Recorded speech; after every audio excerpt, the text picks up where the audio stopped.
What's up, y'all? I'm here. You're here. We're ready to get started. We're just about ready to get started, I think. It is time for us to go. What's up? Hey, everybody. Only a couple of people in the YouTube chat today. There's celebrity guest and Paul Hack. Hello. Hello. How are we doing tonight? What's up? We got Silent. There's Violet. We got Baphomet in here. Mama Mephistopheles. Trout Dealer. There's Andy's. Sisukara. Decoy Duck, of course. Hello, Hollow. Drums. Yeah, the dramatic slide in. I was definitely not getting my water at the very last minute.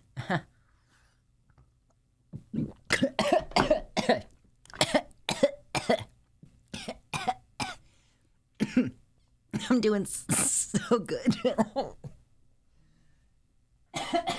I'm okay. I tried to breathe my water. It happens occasionally. You can tell I'm not very organized today. Anyway, hello, Gayfesh. Don't choke. Too fucking late. Too late. Hey, Marsh, what's up?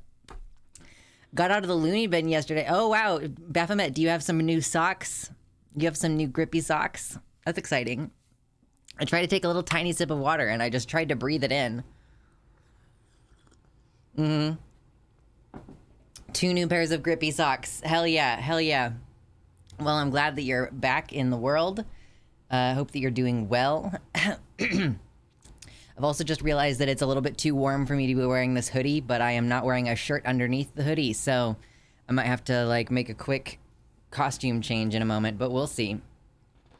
Barcode Baddie, fresh out of Grippy Sock jail. Hell yeah, there you go. What's up, Junebug? So today we have a good amount of stuff to go through, and we are going to we're going to do our, like, chill thing that we do at the beginning of the stream. That's what you all are here for. Usually for the first entire hour, we're just chilling and we're vibing and we're doing whatever. But today, I have such an extensive amount of shit to get through, and like stuff from previous streams also, that I just feel the need to discuss, even if they don't end up on the channel. So we just have, like, so much stuff to get through. What's up, Dark Canuck? Hello, EB. Yes. Welcome in. Not to put any pressure on you whatsoever, EB, but people were asking about a dragon version of the hug. This one, like the really derpy looking one, you know? So, no rush or anything, but people were asking, just so you know. News speed run, any percent. Yes, true. Yeah, Crowder. We're gonna talk about Crowder today for sure. Hey, Sleepy, how you doing? Yeah. There's, like, literally just so much. And I honestly am tired and I feel like fucking garbage. I think since I got my IUD removed, my hormones are doing this. Because I'm not on a high enough dose of tea, I think, to stop my estrogen from doing what it's doing. So I'm going to have my dose of testosterone adjusted, maybe, and see if that lets me, like, level out. That would be great. Dank Catlord has a meme for us. Is there sound to this meme? No. Shush. I don't want you to do it. Oh no, what? Oh no, is this really? Let me get everything set up for us to do a viewing party. What? What are we looking at? Yeah, EB the Purple says to like the stream. And if you appreciate all of her work that she has done on the emojis, all the custom emojis that we have on the website, the dragons at least, most of the dragon emojis, you should do what she says and like the video. Indeed. Okay, one more time. Let's try some water without inhaling it. Okay, there we go. I was super tired today as well. Now that it's night here, I'm super awake. Can anyone contribute to the dragon emojis? Yeah, so it's like a thing on a volunteer basis right now. Like, I was originally resistant. I was literally resistant to the idea of people trying to do like art contributions toward the channel, because I feel so passionately about, like, paying people for their work. But then EB pointed out that, like, some people can't afford financially to contribute, so they want to, like, donate in the sense that they're donating their art skill. So yeah, that was convincing to me that if you are like wanting to basically donate your time to do emojis for the channel, I will shout you out whenever the opportunity comes up, and I am pleased to accept that as a gift. So I will be commissioning probably like actual artwork for the channel this year. You know, like there's this thing in the corner, and I think it's still basically the stock image on my website. Like it's, I think, still just the white leaf image up there. But yeah, I am going to see how this year works out financially. Last year, I didn't pay any taxes throughout the year as a streamer, and that was a mistake because I owe a fuck ton in taxes this year. So if you can donate, please feel free. Drop a little $2 dono, maybe a little $5 dono for this show that's otherwise free. Much appreciated, not required. But liking the stream is a requirement, unfortunately.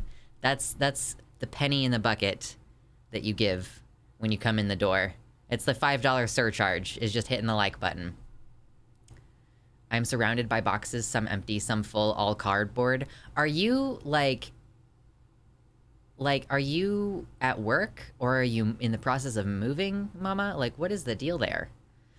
Anyway, what is this that you wanted us to watch, Dank Cat Lord? Is it gonna be cringe? Is it gonna make me upset? Is it gonna make me laugh? Just moved yesterday. Oh, wow. Well, I'm glad that we can keep you company while you're unpacking. I am not looking forward to moving again, and I think no matter what, I'm gonna be moving at the end of this year, I think, no matter what, so that's kind of shitty. I guess I'm back to that grind where I move once a year. I fucking hope not.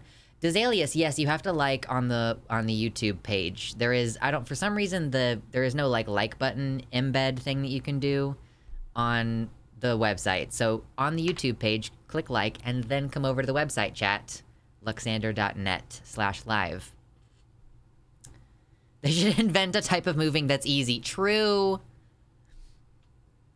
Yeah, Winter Nightmare, I saw you talking in the Discord server, which we also have, that, you went to see Skinny Puppy, I think, favorite band.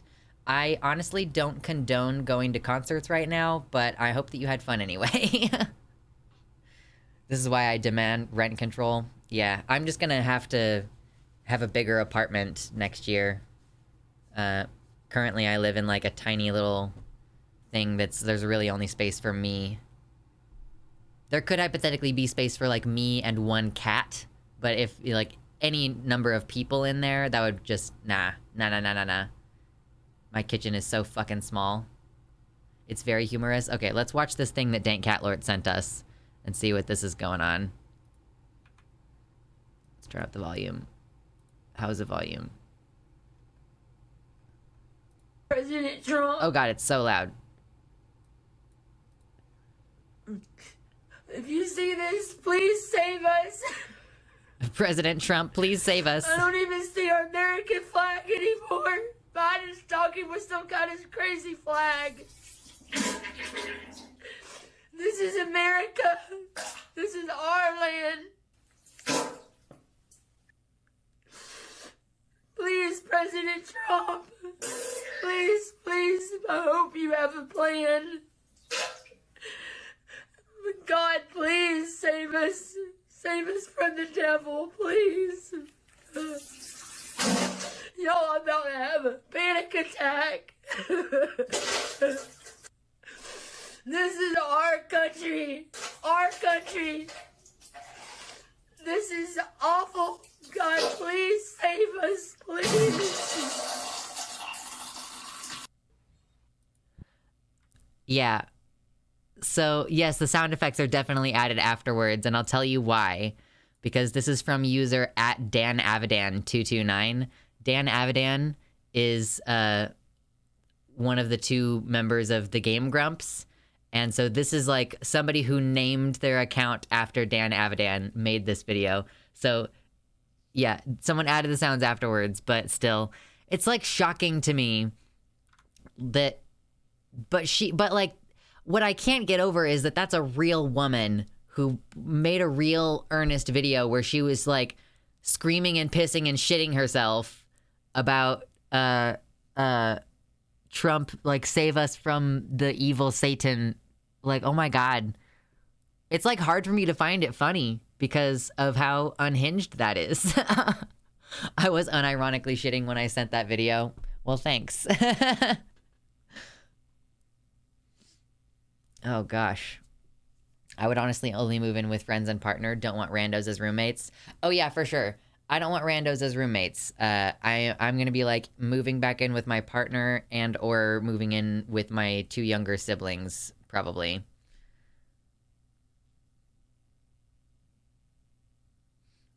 Hello? Yes, welcome back, Silent. I stepped away for a bit, but I'm back. Yeah. We just watched a little funny video, and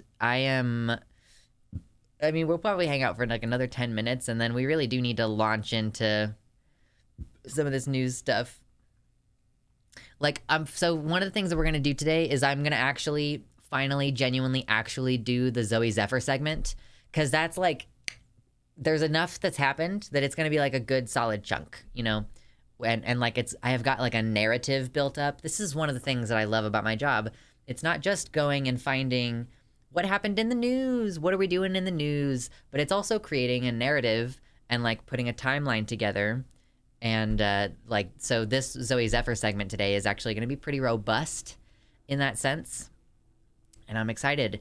We're going to talk about transphobia on Twitter escalating to conversations about execution, you know? So we're going to look at that. Excuse me. It's honestly really sad what's happened to her. She's stuck in a cage inside her own head. Yeah, I don't think that that is a good situation for her to be in, for sure. I kind of am wondering too how much of this is you know, COVID-induced brain damage.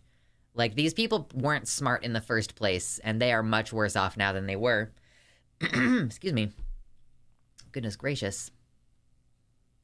I have, like, such thick mucus right now because of the allergy season. It's great.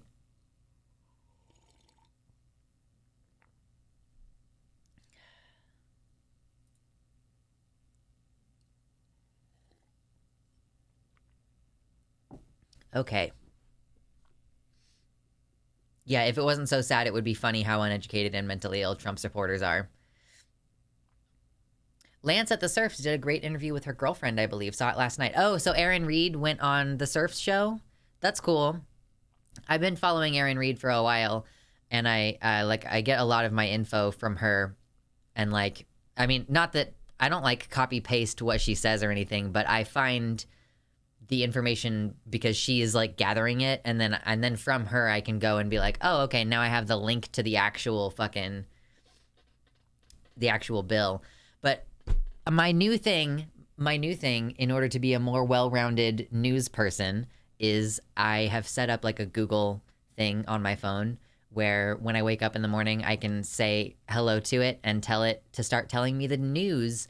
And so actually, one of the very shitty things that we're going to cover today is that Kansas, the wonderful state where I live, has just passed a anti-trans bathroom bill, which is, I think, the most restrictive one that has passed in the country so far. And so that was like, I was just waking up this morning listening to the news, and that news happened, and I had a bit of a cry.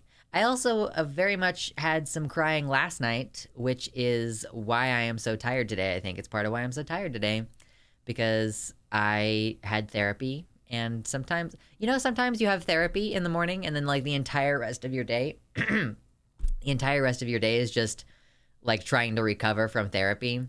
This is because I compartmentalize so much of the time. Don't do what I do, kids. I compartmentalize so much of the time, and then my therapist, like, is a person who elicits me to talk about my issues, and then the entire rest of the day, every 2 weeks or so, I just am like, wow, yeah, therapy was today, cool. Looks like I'm not getting anything done. Had a pretty nasty cry last night, so I feel you. Shit is bad lately. Yeah. I also got really, really, really angry last night. Like, crying at first and then angry later. It was just a bad combo. Did not feel good in my body.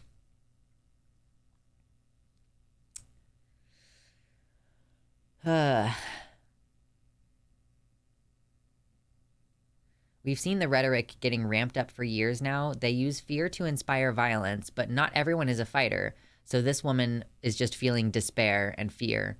The right doesn't care about their base as people at all.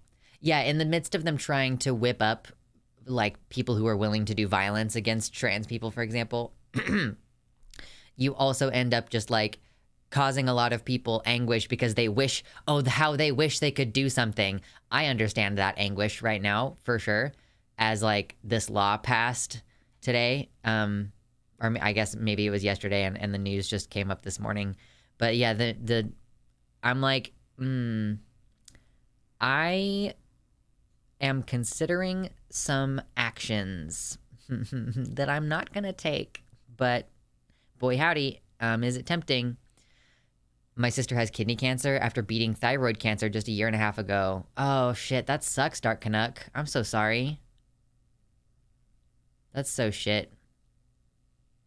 I guess it's just a really rough week for everybody right now. Everybody's having a cry. Is Mercury in Gatorade right now? Is that why everybody was crying last night? Are the planets in alignment somehow? The Texas Senate just passed a bill that would prevent most doctors from providing gender-affirming care for adults, so I'm not feeling great right now. Is that the one that is, it's basically like any hospital that receives public funding is not going to be allowed to provide any form of gender-affirming care? Like, it's not a direct ban, but it's threatening public funding. So, like, literally any hospital that takes Medicaid is gonna stop providing gender-affirming care. Oh my god, it literally is in retrograde? That's fucking hilarious. Is Mercury actually in retrograde? I was joking. Yeah, Dark Canuck, that is the good thing about being in Canada. At least you have healthcare. Maybe someday I will live in a humane country that has healthcare. I wanted to vent to my mom about the bill, and she was just like, I don't want to talk about politics. And I'm just thinking, it must be nice. Yeah, I don't really want to go into detail, but like, yeah, in my interpersonal life, sometimes I've had people be like, we already agree about this politics stuff. Like, we don't need to talk about it. And I'm kind of like the next time I have one of these conversations with someone, I'm going to have to basically be like, yeah, so I get that we already agree. I need you to like just let me cry about it. You know, like I need you to just provide a place for me to be heard and like for you to validate that this situation is fucked up. Like that's what I want, you know? So maybe we need to just like say that out in the beginning. Like I want to have a conversation about because fundamentally what you are trying to have is a conversation about your feelings. So maybe start off with that. Like, I guess that's like the tack that I'm going to try to take is just being like, hey, I feel really upset and like I need like space to be upset because I am very negatively affected by these things in politics. And I understand that it's stressful, but yeah, I like the fact that it's stressful is why we need to talk about it, you know? Not a direct ban, but any public funding, and also saying that it is essentially malpractice that cannot be covered by malpractice insurance. So one detransitioner could just yeet the doctor's medical license. Yeah. Dank Catlord, are you talking about like, I know that in, Jesus. I know that in Florida, trans healthcare is not covered on Medicaid anymore. Is that happening in more and more places? My adopted mother passed away this last weekend, and this week has been a whirlwind of unhinged anger and torrential grief. The transphobia just makes me even more unhinged. Yeah, I mean, I'm stressed about 3 things in my life. My marriage, my siblings being behind academically and like needing help with that, and the political situation in the country. And those are like the 3 main things in my life. So I will say, like, I have my relatively few friendships that I'm working on developing. And I will say, so I have one aspect of my life that I am not finding stressful right now. That's that I have a few friends who are just like good, like on the same page as like with me on communication and like are cool, you know, that I can like hang out with and talk to. that is something that I've got going for me. So I can at least say one of the like 4-ish areas of my life, I guess the 5th area of my life is work. And I guess there's always like a low level amount of anxiety about like, I need to do editing and like I got to do Photoshop and like I'm not doing enough content, you know. But that's getting better now with like the Ritalin. So we'll see. Texas is going full fash. The Senate is also trying to put state law over city and county law. Stuff like finance, agriculture, criminal and civil law is going to be controlled at the state, and cities won't be able to even deprioritize certain crimes or offer cashless bail for nonviolent crimes. Oh, that sucks. Because, like, I know in some places, for example, the localities, even if where, like, oh my God, I'm trying to figure out how to phrase this. I'm having a fucking stupid moment here. Sorry.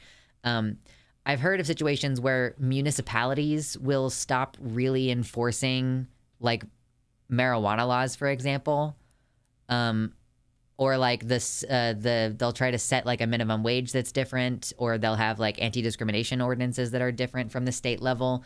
And yeah, I've been aware of some instances of that happening, and also of the state retaliating and exerting control and saying like, actually our jurisdiction supersedes yours, so you're not actually allowed to set that anti-discrimination ordinance that way and stuff like that. Like, you know, we need federal legislation to protect LGBT people. Better yet, a constitutional amendment, but that's not going to happen.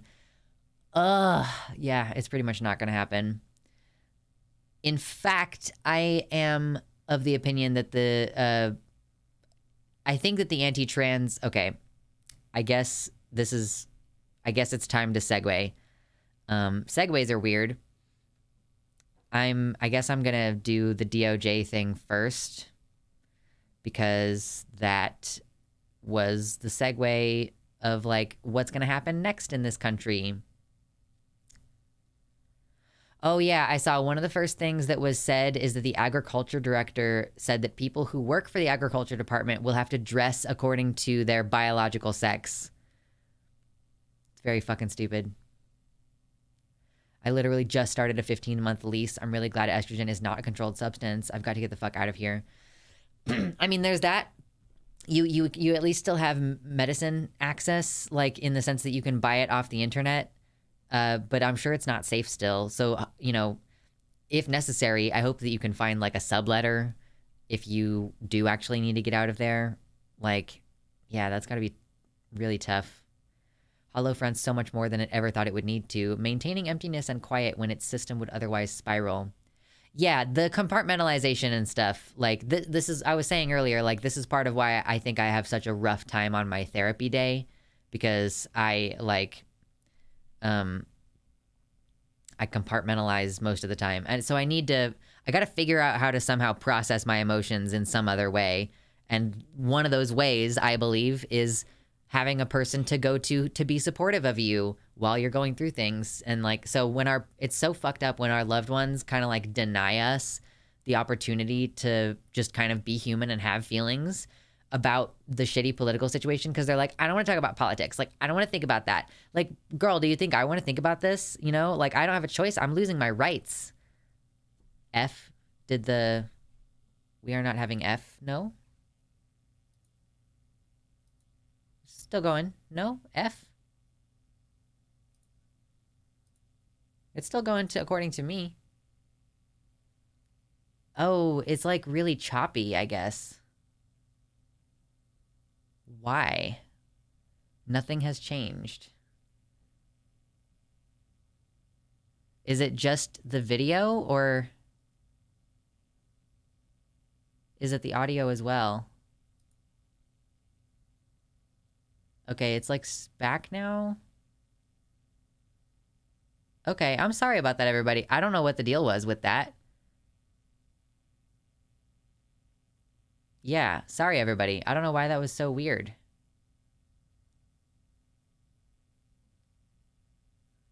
It's a little bit choppy. Yeah, it says YouTube is not receiving enough video to maintain smooth streaming. Open widget. Okay, well, that does not really tell me anything. Well, that kind of sucks. It's so weird. I pay for good internet here. Can you give me, like, the internet that I pay for? What the fuck, dude?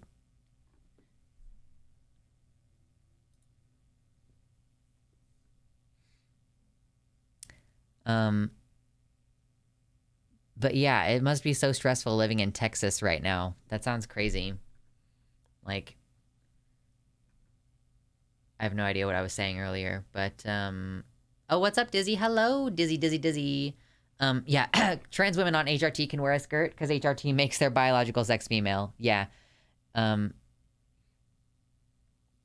Maybe this is why therapy never did much for me. I can't compartmentalize, like, at all. No, so I don't think that this is, like, a good thing for therapy to do for you or to you. I am just saying that I basically, like, sometimes go catatonic, sort of, after therapy. Because, like, I have PTSD, and most of the time I just try not to think about it that much. And then I go do therapy, and I'm, like, thinking about how fucked up I feel about shit. And then I just can't function for the entire rest of the day. And then, like, additionally, yesterday, there was the additional thing where, like, I had plans in the evening, and those plans fell through. And so I had, like, a much more dramatic response to that than I think I should have. And it basically fucked up, like, 4 hours of my night. And I still didn't really get much work done. Oh, I guess I did. I got some Photoshop work done last night so that I had videos to upload today. But, you know. I hate it when people are like, why are you always talking about politics? And I'm like, bitch, because my existence is politicized. Yeah. I was saying that it sucks when your loved ones deny you the opportunity to just, like, have feelings. Plans falling through can destroy a day for me. I get that. I mean, it's like, if you're, like, autistic, you have this, like, expectation of how your day is gonna go. And if you have ADHD, you have this, like, thing where you kind of are stuck in waiting mode until the thing happens. So, like, I had really intense therapy in the morning, and then I felt like garbage and kind of just couldn't do anything. And I was mentally preparing for these plans, because I was still gonna go do them. And then, like, an hour and a half before the plans, they were canceled. And I was like, oh, okay. I don't feel good now. And it went, just my whole evening was kind of fucked up from there. People are leaving. Come on. I know. Nobody likes somebody complaining.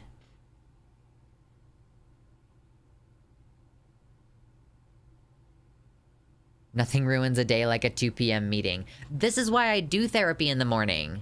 So that I don't have to, like, spend all day waiting. But then I just end up spending all day, like, recuperating.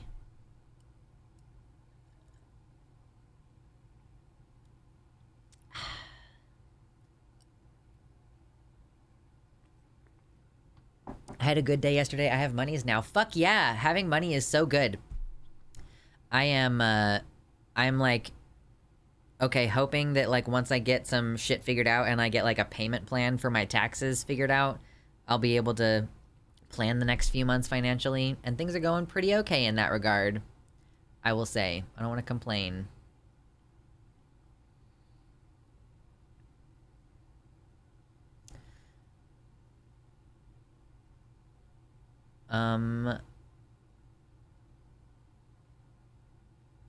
Oh yeah.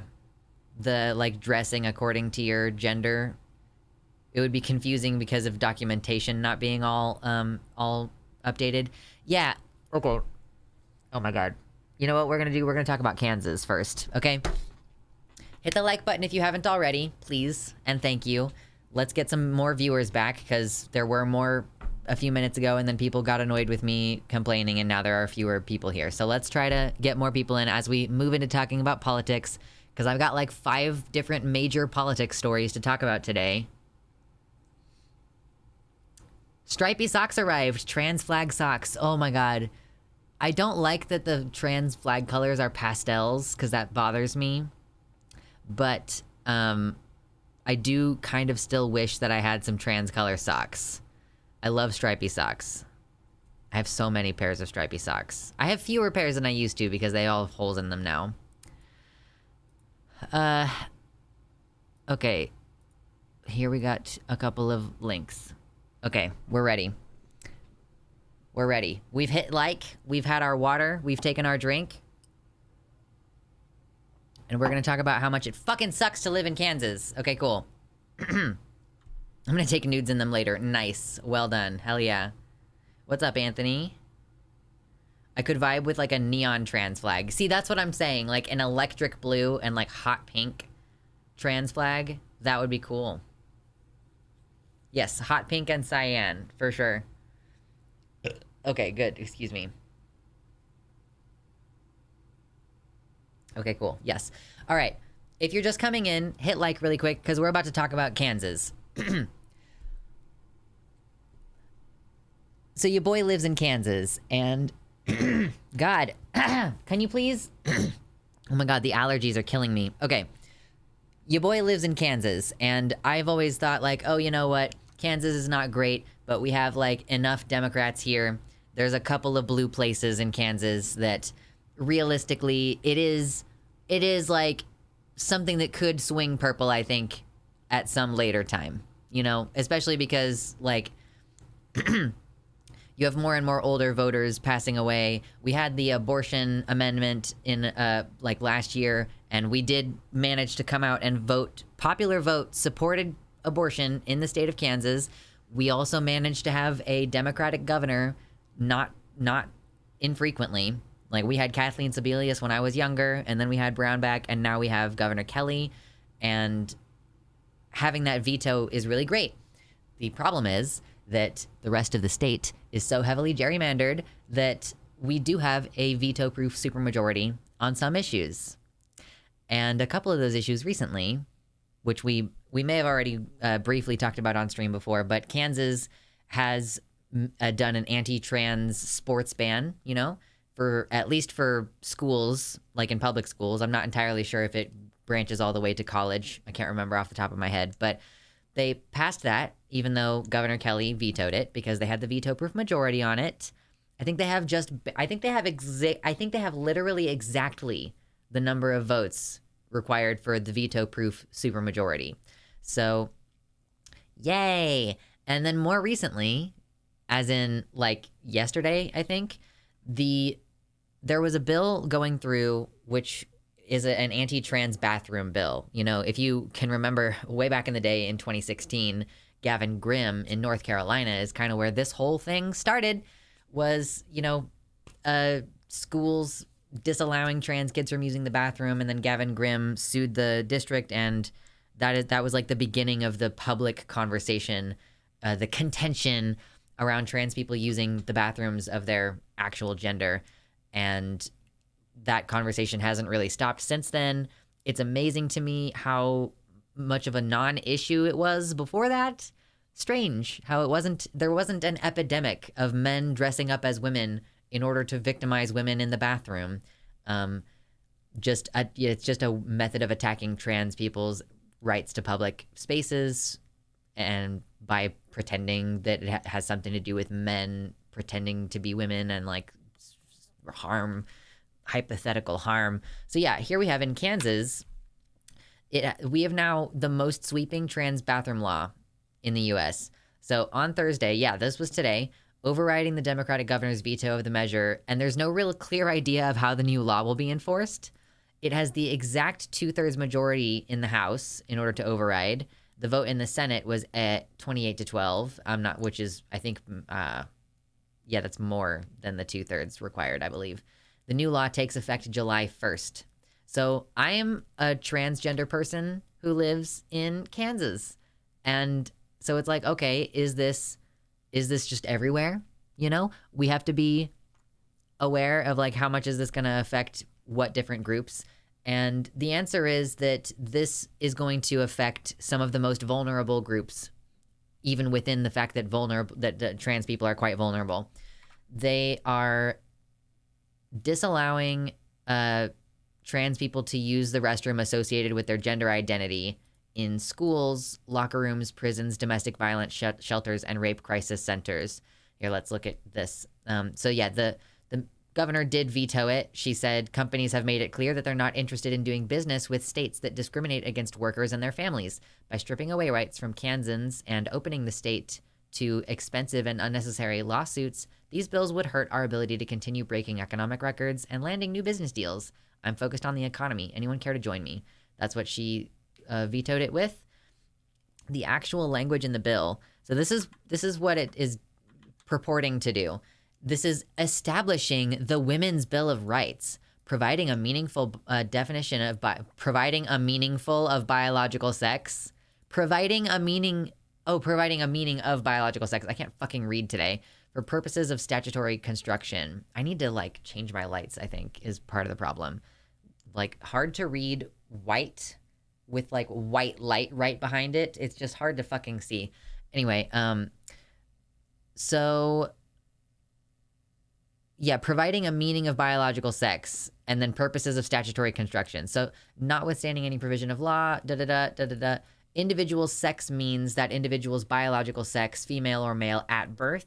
A female is an individual whose biological reproductive system is developed to produce ova, and a male is an individual whose biological reproductive system is developed to fertilize the ova of a female, which is great. The terms woman and girl refer to females, man and boy refer to males. The term mother means female. The term father means male. With respect to biological sex, the term equal does not mean same or identical. So this is like enshrining in law like a more codified, separate but equal with regards to sex. Like, yeah, we have separate spaces for men and women, but it's not discriminatory. And it's not the same as having separate spaces for white and black people because, unlike the differences between white and black people, which we have definitely never believed to be a fundamental biological difference, there is for sure a fundamental biological difference between males and females. And therefore, separate accommodations are not inherently unequal. Like, even though we can definitely demonstrate how men's facilities are, in some cases, in particular with regards to like sports and things, men's facilities are better funded. Later, Sisukara. Thanks for hanging out with us. So if you're just joining us right now, we are reading the law that has just passed in Kansas, which will restrict access to bathrooms to your biological sex at birth. I live in Kansas. And so it's like we're trying to find out to what extent this is going to affect me. Let's keep going here. An individual born with a medically verifiable diagnosis of a difference in sex development, DSD, shall be provided with legal protections and accommodations afforded under the Americans with Disabilities Act and applicable Kansas statutes. It doesn't really say what that means. Like, what are the accommodations? This is one of the issues with this bill. Like, this is one of the issues with this bill that you're going to discover. And this is the version of the bill that passed, I believe. It got vetoed. This is the copy that was attached to the veto. And then they just voted again with a supermajority to override the veto, you know?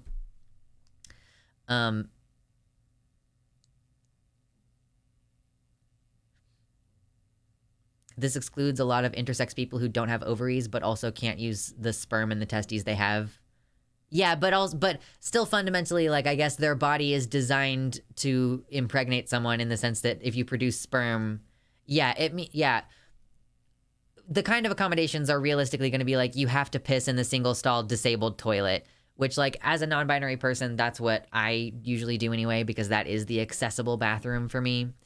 But yeah, I mean, I don't know how they expect to address intersex people. They don't go into the details on it. And you'll find that even further in, they continue to not go into further details. So yeah, if you enjoy this kind of ridiculous breakdown of the individual components of the law, up to and including, in this case, reading the language and reading that you could potentially see this as preventing us from changing our identity documents in a bathroom bill. We'll get there. Hit the like button.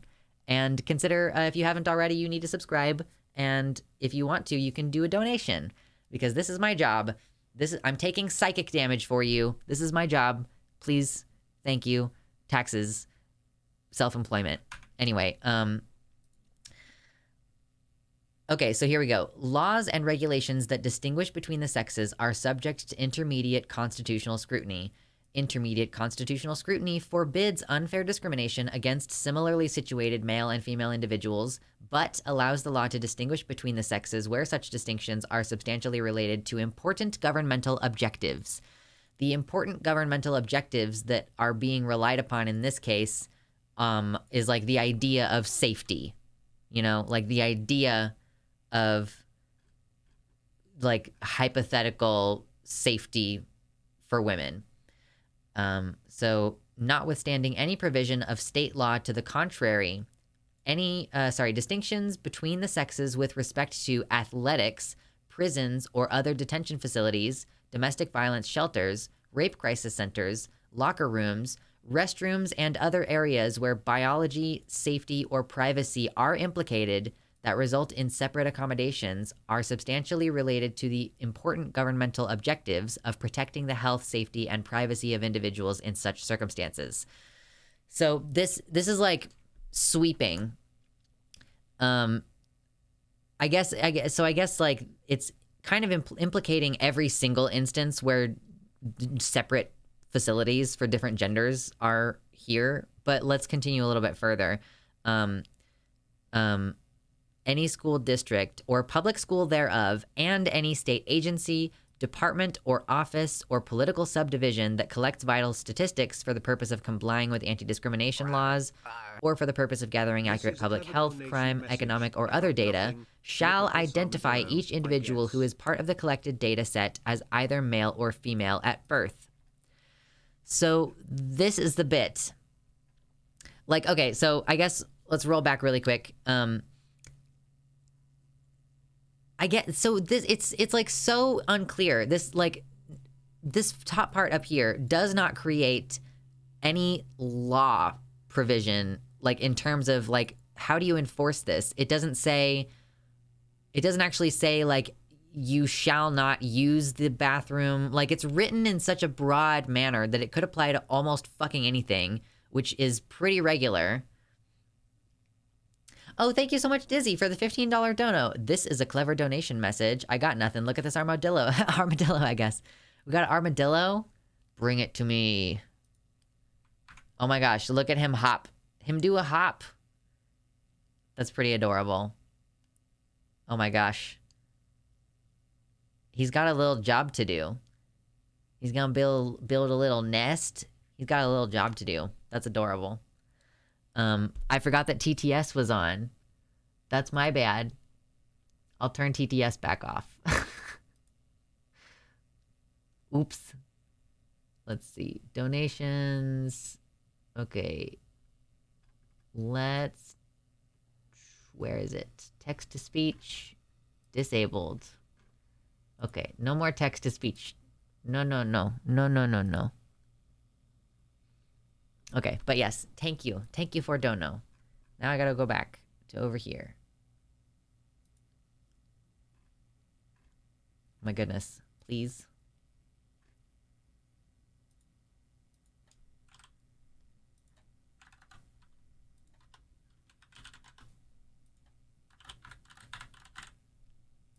Okay, now we ready. Okay. So mad I was the 68th like and not the 69th. Yeah, rip, I know. Okay, let's bring this back. Here we go.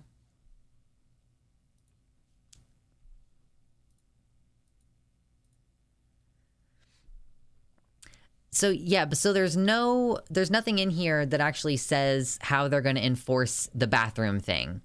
Or like, how are you going to know what someone's biological sex at birth was? Are you going to require people to carry that kind of documentation? And the reason that it's written that way, as per usual, the reason that it's written so broadly is so that they can deny the worst aspects of the possibilities that could happen as a result of a law written this broadly. But then the harmful, like the worst interpretation of this law can still then happen. They'll say, oh no, of course we're not going to do genital inspections. Of course we're not going to accost everybody who tries to enter a women's bathroom if they have short hair. You know, they'll say those things, but then it doesn't matter because the law is broadly written. So like there's no clear punishment or anything. Like it does not write this into an existing law. Like it doesn't say, oh, this is gonna be punished in the same way that like other, like, I don't know, something like indecent exposure or something like I'm just saying a comparable law. Yeah, it's so they can pick and choose who they want to target. But this part at the bottom is the part about this that is more gravely concerning in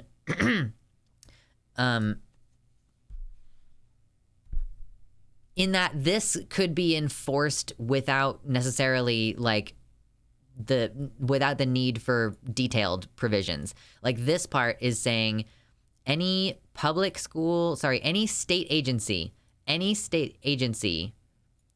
for the purpose of complying with anti-discrimination laws or for the purpose of gathering accurate public health, crime, economic, or other data, shall identify each individual who is part of the collected data set as either male or female at birth. So basically that is so loosely written that it could mean that we can't really change our driver's license anymore. And it like, does that go retroactively, you know, for the purpose of reporting public health or like reporting data in general about the public? If I have a driver's license, you know, are they saying like this basically could be interpreted to say they're not going to allow for trans people to be counted as their gender, and will be counted as their sex at birth. So, I mean, yeah, for the purposes of identifying you publicly, like one of the main ways that they do that is from the driver's license. So it's like also, yeah, the retroactive question of like, will it be changed in retrospect? Do they keep records? I'm sure they keep records of, you know, I changed the gender on my driver's license years ago. And so are they going to retroactively switch that back? I don't know. It's also to stop trans people from being represented in statistics. We will be disappeared from the data. Yeah, I mean, you won't be able to, you can't, it's like, this is effectively putting into policy the idea that trans people are not a legitimate minority group. You know, if we aren't a legitimate way of being, like Michael Knowles said, like if we are not a legitimate category of people, then, you know, you can remove protections from us. You can remove us from data collection. You know, you don't have to take into account any of our needs. Like if we aren't a genuine class of people, you can then do anything to us. And it's like, well, that's not a protected class, you know? Yeah, all that data that shows how harmfully transphobic the society that we live in is and how harmful the policy is. Yeah, you can't have that data if they just don't write it down. It's the same reason why we don't have nationwide data about police brutality. It's because if you just refuse to keep a written record of it, keep an actual record of it, then you can deny that it's even happening in the first place. Well, I guess I'll just piss on the floor. Yeah, I mean, like, what the fuck else are you supposed to do? You go and pee outside against a tree and you get arrested for indecent exposure is what's going to happen. Like, it's, you know, the more you marginalize people, you prevent them from accessing public spaces, the more they're going to need to, like, go do something else instead. So if you have, like, a legally sanctioned space for people to go piss and people are out in public and they can't take a piss because you've legally, like, removed them from the bathroom, they're going to end up going somewhere else or not leaving their houses. So either you can criminalize them for pissing on a tree, or you can effectively just eliminate them from public life by making it to where you can't reasonably go anywhere that you need to be for more than a couple hours if you are not allowed to go to the bathroom anywhere outside of your house. You know?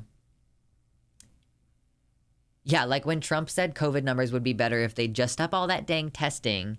Anytime I'm reading statistics that are like, this is the current number of cases in this place, I'm like, yeah, sure. You can always pee on Margaret Thatcher's grave. True. That's going to require a little bit of travel for some of us.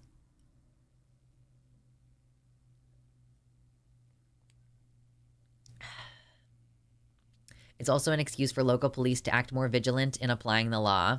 Right.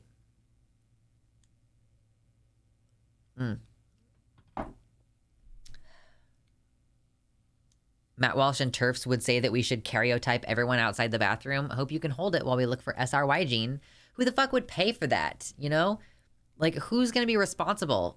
Like, we don't even know. We cannot even come close to knowing what the actual numbers are on how many XXXY crossovers there are. Like, XY females and XX males. We do not know what the actual numbers are because, frankly, if you appear normatively male and you don't have fertility issues, like even if you do have fertility issues, if you appear normatively male or female and like there's no reason for you to be tested. Like, we don't actually know how prevalent chromosomal differences are because no one gets that tested. It's unreasonable to get. It's expensive. It's pointless. It's probably a lot, if I had to guess, though. Like, the actual number of chromosomally intersex people who are normally fertile and appear to be completely binary sex, of like that just happens to be the opposite of their chromosomal indication. What will they do if a non-binary person goes to a bathroom in Tennessee if they have an X on the document they have on their person? So first of all, Aurora, we're talking about a law in Kansas, actually, which is where I live, not in Tennessee right this moment. We will talk about that a little bit later in the show. But so this is in Kansas, and this is basically saying, it says at the top of the bill that an individual's sex means each individual's biological sex, either male or female, at birth. So, like, hypothetically, a non-binary person has a biological sex that they were assigned at birth, and that's going to be what prevails. And then intersex people are going to be given some kind of accommodation under the Americans with Disabilities Act, and we don't know what exactly that's going to be. If a dude just can't get his partner pregnant because he's XX and he doesn't look any different and he doesn't care, he's never going to be noticed. I mean, even if you go in and you're like, we can't get pregnant, they're going to like test your sperm or whatever and be like, oh, well, your sperm are really weird. Or you don't make very much of them. And they're probably just going to leave it at that. Like, you don't really look into a why. Like, why is your sperms count so low? Like, we can try some other things potentially to increase their sperm count or what have you, but there's not really like they're like, oh, let's figure out why you're infertile. It just kind of is, I think, in a lot of ways. Like, you can and if you want, you can pay for in vitro fertilization or whatever. Like, you can pay to have your very small number of sperms introduced to an eggy bud if you would like to do that. But yeah, I mean, I really don't know we cannot know how common intersex conditions are.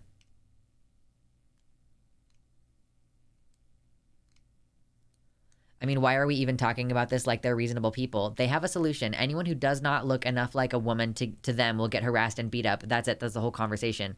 I mean, yeah, like, because this is written so broadly, it's like this could, they basically are saying any restroom. Like, I feel like the couple of articles that I saw about this were missing out on the idea that, like, this is two different subsections. C is referring to how you refer to individuals. You refer to them by either male or female as part of collected data sets. But this is just saying, like, in all of these spaces, in locker rooms, restrooms, like, does this apply to private businesses, or does it only apply to state agencies and like state whatever? Like, you know, if I go to like the bathroom at the courthouse, am I going to be required to use the female restroom? Like, here's the realistic thing. I don't look female anymore, despite the fact that that's what I was assigned at birth. If I talk to someone, they're going to know, like, I can femme up my voice a little bit, but the idea that there's going to be question, that there's going to be scrutiny, means that, like, I don't actually have a choice but to use the men's restroom if I want to be safe. Which, like, seems, I guess, kind of counterintuitive, but it basically, the female restroom is going to be the one that gets policed. So anyone with short hair, anyone with a masculine haircut like mine, anyone who just isn't completely normatively female looking, anyone who's too tall, yeah, exactly, tall cis lady is going to get harassed. And overwhelmingly, the type of people who are going to be affected by this are cisgender women who are just kind of androgynous. But yeah, every trans person basically, I mean, first of all, if we pass well enough, we're just going to use the restroom that we want to and fuck anybody who cares about that, you know? Rape crisis centers, what are they even implying with that? I mean, they're not even implying anything. It's all very clearly out there. They think that males and females need to be segregated because of the health and safety and privacy of individuals. So they're saying at a rape crisis center, like, you have to use your biological sex at birth bathroom because women's safety is on the line in these spaces. So yeah, it's like not even in the bathroom of rape crisis centers. Wait, so does that mean that rape crisis centers can only be single sex now? And domestic violence shelters, does that mean that they can only serve single sexes now? Or like what? Yeah, like they're not going into enough detail with this. This is like insane that this type of bill is passing, because like it's just so clearly, patently not well written. Just like primarily people of color are the victims of harassment. Oh yeah, for sure. There was a really stupid tweet going around where there was a picture of a middle-aged West Asian Muslim British lady, lady cop in a hijab. That's so many fucking adjectives. That's too many adjectives. She was just a normal-looking cis woman with a convex nose, and there were gender criticals in the replies freaking out, going, "Is that even a woman?" Yeah, the gender criticals do really come after the prominent nose ridge, which is not at all uncommon in like brown women to have, just like, you know, the big bump. This bill was written by people who think that only women can get raped and abused by their partners. Never mind the fact that, you know, there's probably a higher instance of men being predatory toward young boys in a men's bathroom as opposed to trans people being a threat to anyone in a public restroom. And this is going to make it materially less safe for trans people. You know, it's really rich. It's really disgusting to me. And I don't really use the word disgusting very often because it's a very strong word and I feel strongly about it. It's fucking disgusting that this is supposedly promoting the health, safety, and privacy of individuals within such circumstances, when the realistic outcome of this is going to be even more of a dangerous situation for trans people. It's already been relatively dangerous if you don't pass and you go into a trans woman, or sorry, and you go into a bathroom. You go into a trans woman. Woo, smuggy. Yeah, so whose privacy, whose safety? Exactly, celebrity guest. Like, trans people are going to have their privacy violated by you trying to scrutinize what our gender was at birth. Like, how the fuck are you going to know that? My ID says male. That's my gender currently, according to, like, the legal system. Like, how are you going to know? Are you going to make me pull down my pants? Like, whose privacy are you protecting? Whose safety are you protecting? If you're creating more scrutiny on trans individuals, people are going to be angry. People are going to accost us. And so, yeah, like, for me, this is going to affect me starting July 1st. I already generally try to use the gender neutral, you know, like, separate bathrooms because that's what I'm most comfortable with. But in certain situations, I have to make a choice about which bathroom I use. And that choice is going to be even more difficult now than it has been in the past. And, like, I guess basically for me, it comes down to, like, I have no choice but to use the men's bathroom. Like, I guess I have to, or, like, maybe if it's a day where I'm not wearing my binder, then I will have to use the women's bathroom and just hope that no one tries to talk to me. You know, these are the calculations that trans people have to make now. Just trying to exist in public, going from place to place. So, thank you, Kansas legislators. I have lived in your state my entire life, and you are fucking me over for no reason whatsoever. Like, thanks for that. I hope that terrible things happen to you repeatedly until you are no longer in this world.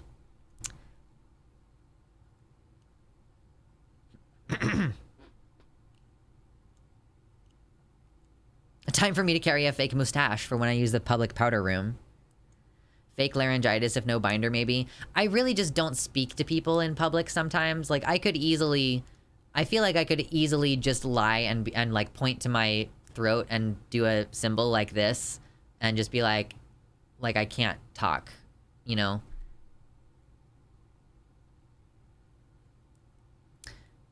It's also going to be dangerous for the Karens who try to enforce this crap as well. Some of them are going to get hurt. Some already had, and it will increase this when people know they're going to jail anyway. Yeah, like if you try to accost someone, that's the thing in America. If you try to bother someone, you have no idea if they have a gun. So, I mean, good fucking luck. Because trans people are starting to lose our patience and we're starting to carry weapons. So, I mean, have fun.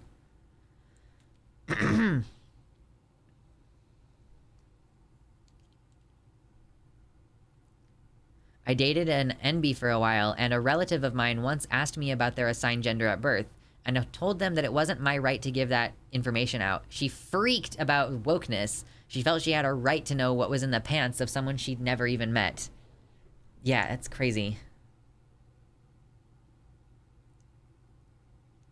I love telling phobes that they look like they've been chased out of the ladies' room before. Oh, that's fucking funny. Hollow would get in trouble no matter what. It has big tits and a dick and a voice that doesn't pass in either situation. Here's what I would say. Like, I always wear a mask. So, like, people can't see my face. So, like, if you are trans, that could be a thing. Like, you should already be masking in public places anyway, but maybe for your safety, masking is a good idea. Like, if you have very visible boobies and you're trying to use the female restroom, because you're a trans girl and you deserve to be in there, like, maybe wear a mask and like, wear your push-up bra and don't talk to anyone, you know? That's, I guess. It's so fucked up. Like, I just realized that what I was saying was, here's how to continue using the bathroom even when it's against the law. Which is, it's not really my intention, I guess, to use my public platform to say, here's how to break the law. But like, and it's also, I didn't realize that basically what I was saying is like, you've made a law. Oh, wow. You've made a law in Kansas that is telling me that I need to use the female restroom because that's what I was assigned at birth. But the practical realities of this law being in place, and like the way that there is scrutiny on androgynous people in female restrooms, like, I literally have no choice but to break this law for my own safety. Like, I have to use the men's bathroom when the non-binary, like, disabled bathroom is not an option. Like, I literally have no choice but to use the men's restroom opposite to what this law says, because using the female restroom is going to be increasingly unsafe for me as a person who was assigned female at birth. Like, that's so stupid. Y'all are so stupid.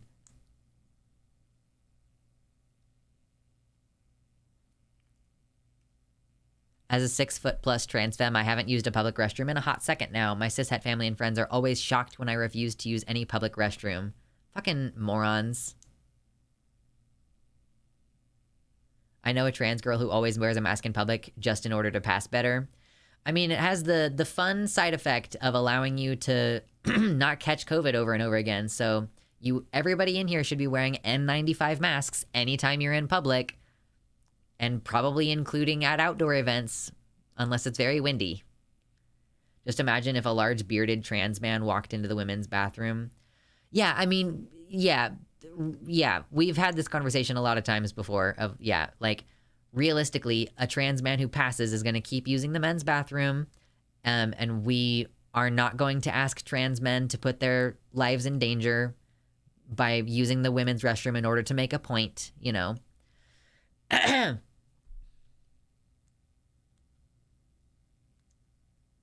Yeah, it's almost as if this law was just made to promote hate, and they don't care about how many trans people will get hurt or die as a result. GOP says trans men don't real. True. I haven't used a public bathroom in a year. Yeah, I haven't used a gendered public bathroom in a long time. Any time I go, I try to go to places where the option is I can go to the neutral bathroom. Yeah, exactly. We've seen what happens. They will attack and harass trans men and women and NBs, regardless of what justification they use. It was a long time ago now, but I think we did cover it on the channel that there was a trans guy who went to a campground and asked the owner of the campground where they should use the bathroom, and that person said to use the female bathroom because that's what they were assigned at birth, and they did that, and then they got beat up by some cis guy whose girlfriend got upset by the trans man being in the bathroom. So yeah, realistically, as I said earlier, the only thing that androgynous and gender nonconforming people can do is use the men's room and hope that there's less scrutiny on that space. Like, we can hope that there's less scrutiny, because it really is the female spaces thing that is being policed more.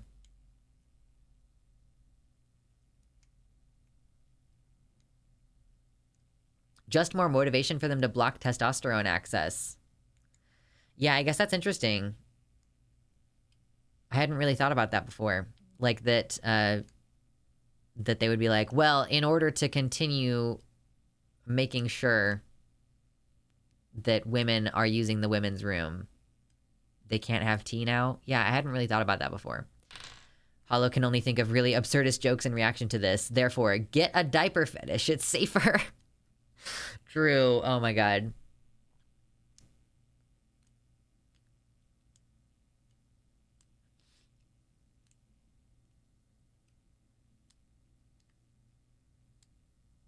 I use the gender-neutral bathroom when I can. I also go to stores during slow and late night hours.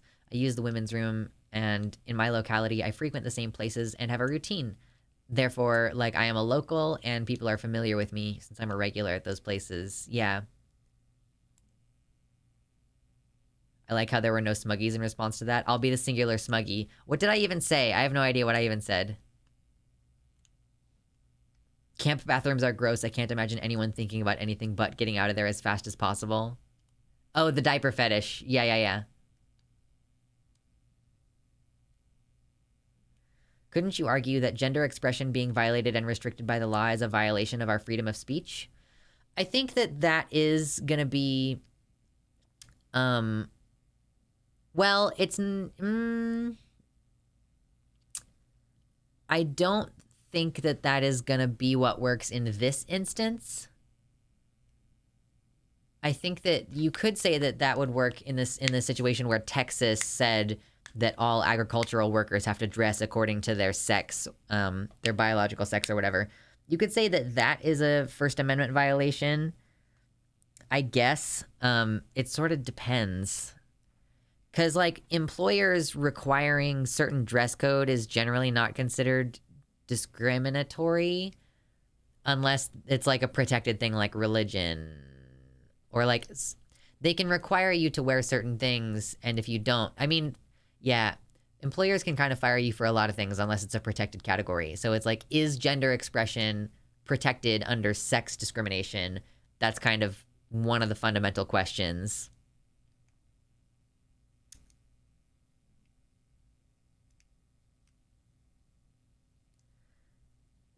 I'm AFAB non-binary and not on T. I consider myself cis-passing. Still, I've had older women question me in the bathroom recently, which has never happened, and I've been out for 12 years.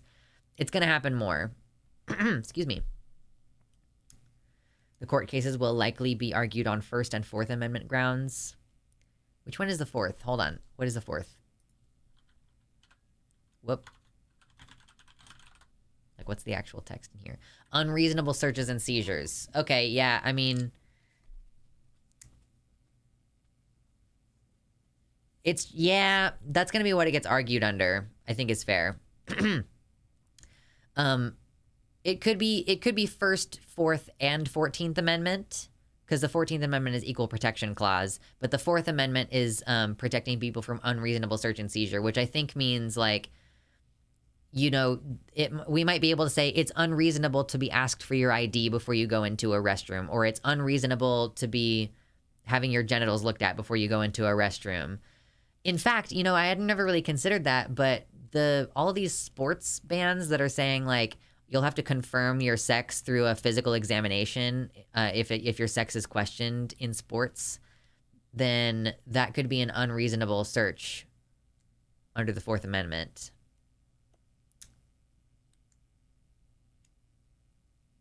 It's the religion of the transgender goddess. We're allowed to wear what we want, and it's part of our religion to do so. So there.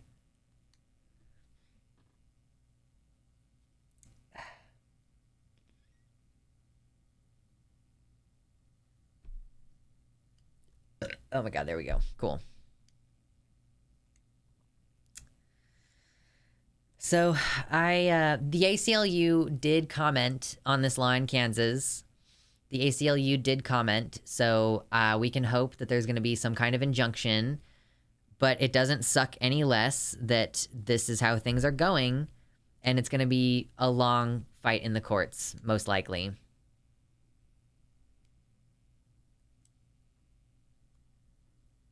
People are using ABA as a way around gay conversion bans? I had not heard that.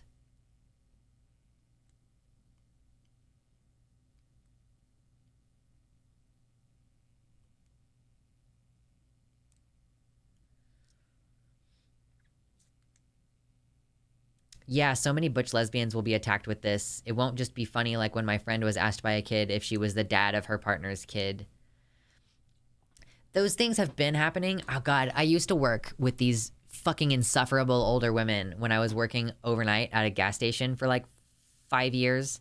I guess the overnight part was only like 3 years, but one of the older women that I worked with, like one time there was a woman who came in and like I saw this woman come in. So I don't actually know if she's a woman actually. A very heavy set person with very obvious breasts, like big fat person, like female breasts. Not like man bitch tits from being fat, like titties, you know, with a really short haircut, came in and used the women's restroom at fucking 2 a.m. or something. And my coworker went over there and was like, she leaned her head in the door and was like, "Sir," and I heard the woman's voice from inside, or like, I guess, I don't know, woman again. She said, "I'm a female," and so like, she's accustomed to being accosted in bathrooms, and I was so fucking embarrassed. I was like so embarrassed. I'm like, dude, why? It's fucking 2 a.m. and no one's in the store. Just let people use the bathroom. Like, what an embarrassment that woman was. Jesus. She was also a fucking cunt besides, but I mean, you could probably deduce that by the fact that she was trying to police who was in the bathroom at fucking 2 a.m.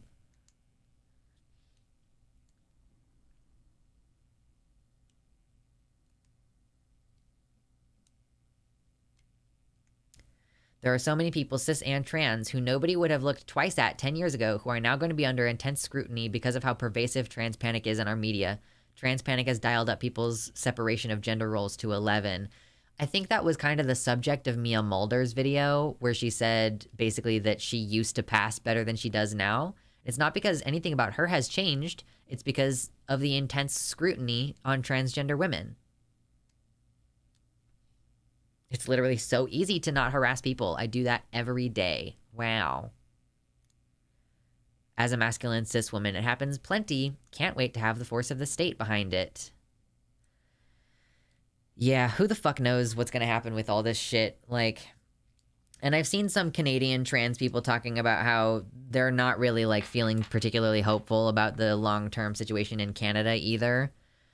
Like, they're thinking, oh, yeah, we are going to go the same way that the US is going, which is not very promising, you know?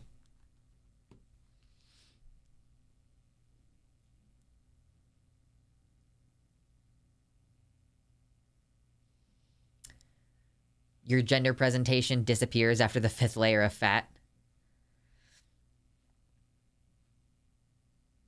Yeah. So anyway, I'm gonna run and grab some more water, and we have like so much more politics to talk about today. The segment for Kansas is over.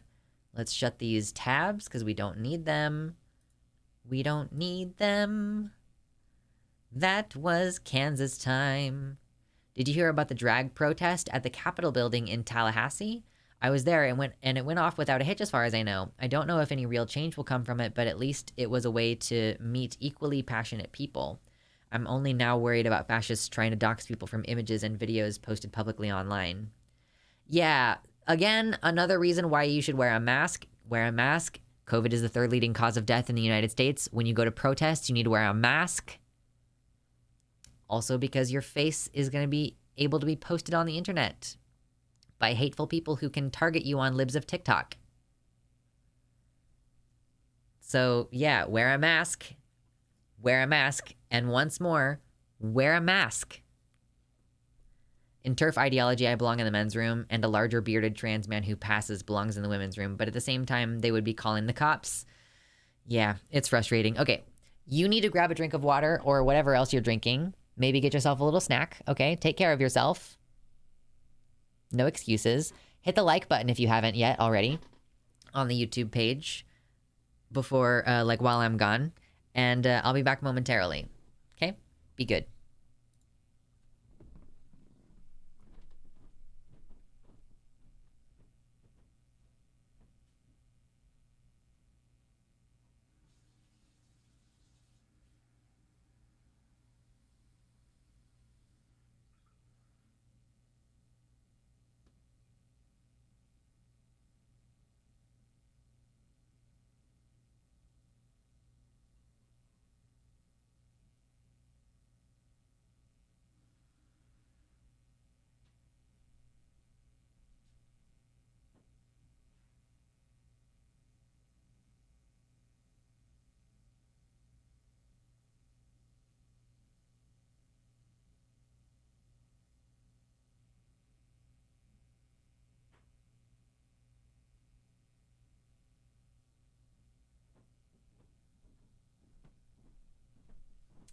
Okay, I got water.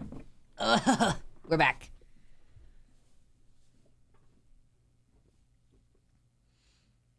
Damn, maybe I am gonna have a snack when I get home. Off topic, how much does Mitternacht weigh? My cat is 15.5 pounds, so I want to have a sense of how much heavier a too big cat is. Man, I don't know.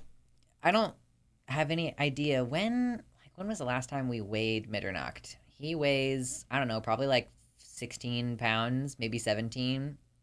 I don't know. He's a big fucking boy, though. He is big. Big, big, big, big, big, big, big. Nobody told me working at a library would involve that many screaming kids. I could have told you. I could have told you that.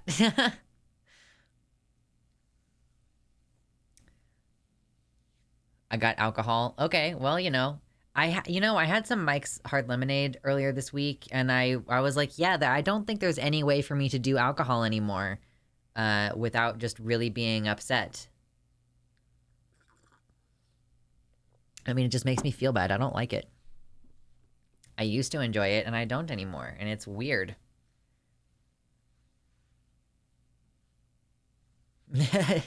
Yeah.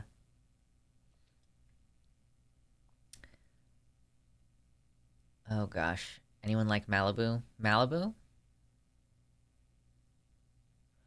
Well, okay, so let's queue up the next thing. Remember that time somebody said a racial slur in a gas station and the guy OHKO'd him with a Mike Hard Lemonade? In the can, right? He, busted him across the face with a can of...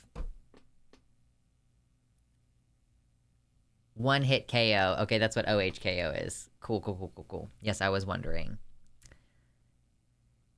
Not a TKO. Just an OHKO. It was Twisted Tea. Yum. Ooh, that does seem good. Okay, what are we gonna do next? Okay, so we did Kansas pass this shitty bathroom bill. We have 4 more segments left that I need to pack in before the end of the stream. Yay! We have so much fucking shit to talk about! God damn it.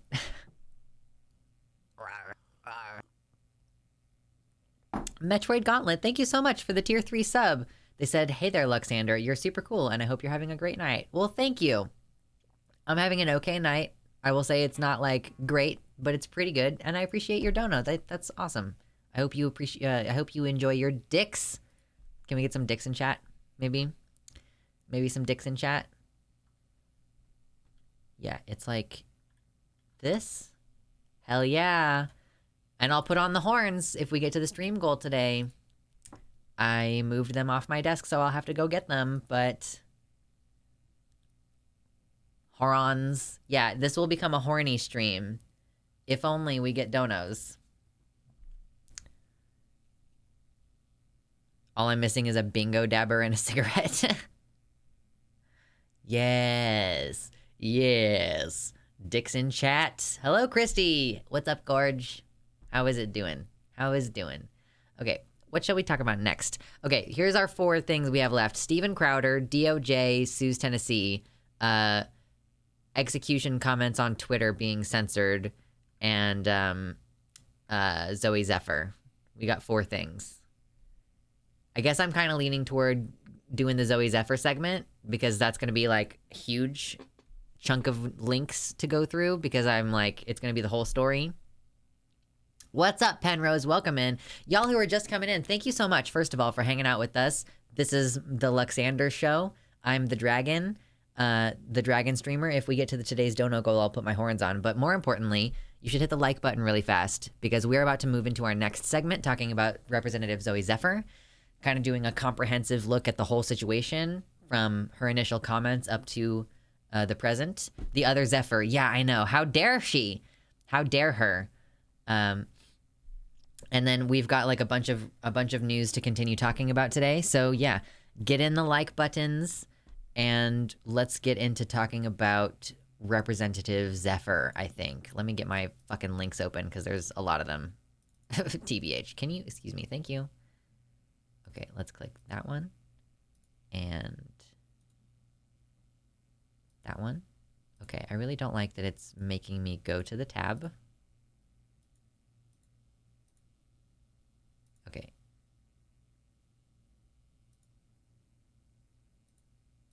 I got so many links. So many links. And I'm going to get them all open so that I can see the timeline. Like the doctor. I can see the whole timeline of time and space. Oh my god, that's so many links. All right, cool.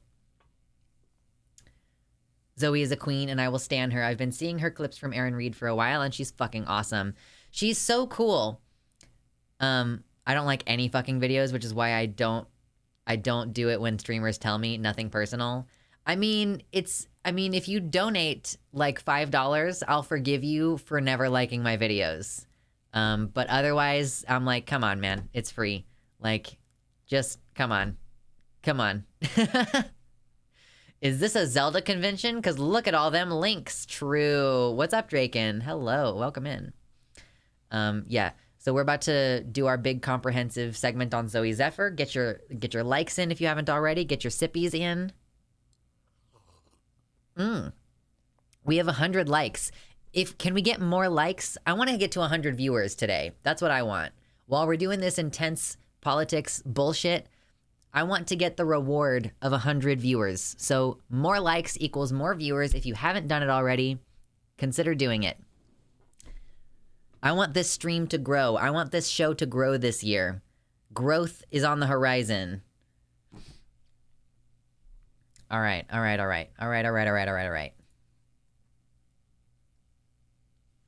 Liking a video isn't free. It costs a second to do, and that is a very valuable second I could have used for something else. True. You could have used it for something else. Me and testosterone. Damn. All right. Well, so Representative Zoe Zephyr, I have been waiting to talk about this, and I'm finally talking about it because, like, there's actually been somewhat of a resolution to the story at this point. There's been so much stuff happening with over the past week or so with her, starting like April 21 or so. She April 18, she made her initial comments, which really, really pissed off a bunch of her Republican colleagues. So we're going to actually go through like the whole timeline and like sort of see all of the important points from beginning to the end.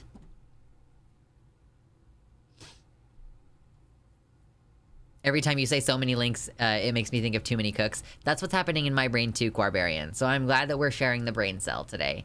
Absolutely. So Zoe Zephyr, Representative Zoe Zephyr, made some comments in the Montana State House that people were upset about. And so the question is, okay, what did she say that people were so upset about? Why are people saying she shouldn't be allowed to speak, which is kind of what's happened after this. So I found the video of her original comments, and we can watch them together. Let's see. We need access to the medical care that saves our lives. And these are hollow words coming from someone whose amendments are going to make it harder to access that care. The bill says it does not prohibit social affirmations. That's not necessarily true. It prohibits the use of state buildings for advocating for or allowing social transitioning. It says that it allows the access to psychotherapy that treat Montanans struggling with their gender identity. If you disallow the use of the medical care that is accepted by every major medical association, if you disallow that care and don't allow people to have access to that, the only therapy left is either A, meaningless, or B, conversion therapy, which is torture. I appreciate her just coming out and saying that, because I feel like not enough people point out that when they say we want psychotherapy to be the primary method of treating trans people and like gender affirmation, like you should do psychotherapy first because that can help resolve the symptoms. That like the explicit stated purpose of that is like you think that they will desist from being trans if you just give them the right kind of therapy, which means that you want to convert them. You want the therapy that they're going to convert them away from their being trans feelings that they're having right now. You might call it conversion therapy. I don't know. Weird. And the only thing I will say is if you vote yes on this bill and yes on these amendments, I hope the next time there's an invocation, when you bow your heads in prayer, you see the blood on your hands. We need very strong words from Representative Zephyr. Like that's like the impassioned delivery, I think, is probably part of what makes people feel that this was a very inflammatory thing to say. The response to this has basically been that the Republicans want her not to speak. The first thing that they did was basically just say, but we're going to decide whether we're going to officially censor you or not. And in the meantime, you're not allowed to speak. Actually, I think she found out that she was not allowed to speak when she was trying to be called upon in the legislation and in the legislature, and they weren't letting her speak. So let's just look at this really quick. Also, Montana GOP misgenders trans colleague while demanding censure for her language. So a group of conservative Republican lawmakers in Montana deliberately misgendered a trans colleague in demanding that she be censured for language she used on the floor while speaking against a bill that would ban gender-affirming care for children. A letterhead bearing the name of 21 lawmakers argued that Democratic Rep. Zoe Zephyr should be punished for, quote, trying to shame the Montana legislative body and by using inappropriate and uncalled for language during a floor debate. They're appealing to the rules of decorum within the state house. So, like, you can't call someone a fucking cunt on the floor of the Montana state legislature, and probably most legislatures, because that would be against decorum and, like, civil conversation. They want to preserve this, high-minded idea of, like, this is a place where we have a commitment to civil discourse, quote unquote. But while also misgendering Representative Zephyr in the same sentence. Let's see. Does this actually have the... I don't know if this actually has a link to the letter.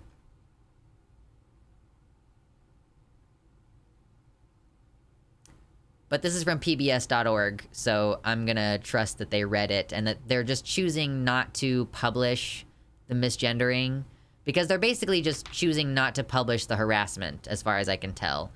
And yes, Representative Zephyr points out that this call for civility and respect is hypocritical given their actions. Like, misgendering a trans person is breaking decorum.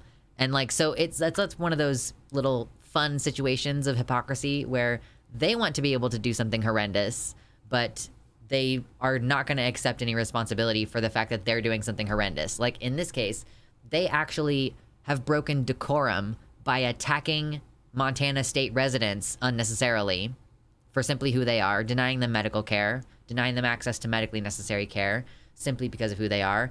And they don't consider that, because they spoke really nicely, because they said it in a nice even tone, that trans people under a certain age simply don't deserve access to healthcare unless it's an attempt to convert them out of being trans.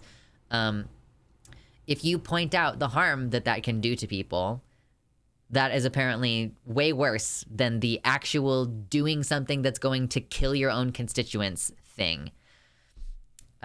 Yeah, so this is respectability politics at its core. Literally, anytime someone tells you to be nice to Republicans, remind them of this incident.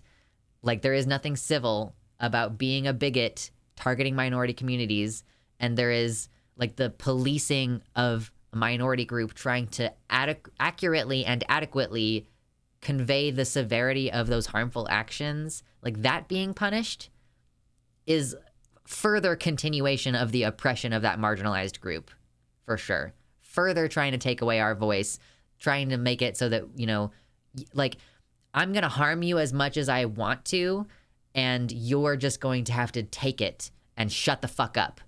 Like, that's basically the message that the Republicans are sending. Like, we are going to strip you of your rights. We're going to take away your ability to exist in public. We're going to take away your health care. We're going to take your children away from you. And you better not say anything, because then I'm the victim. Oh, how could you say that to me? How could you victimize me? You better not burn my house down, because, you know, that would be you victimizing me. You know? Yeah, conversion therapy. The only therapy which actively makes you suicidal instead of trying to solve suicidality. Right, yes. Darvo at an unprecedented scale, for sure. Deny, attack, reverse victim, and offender. Absolutely.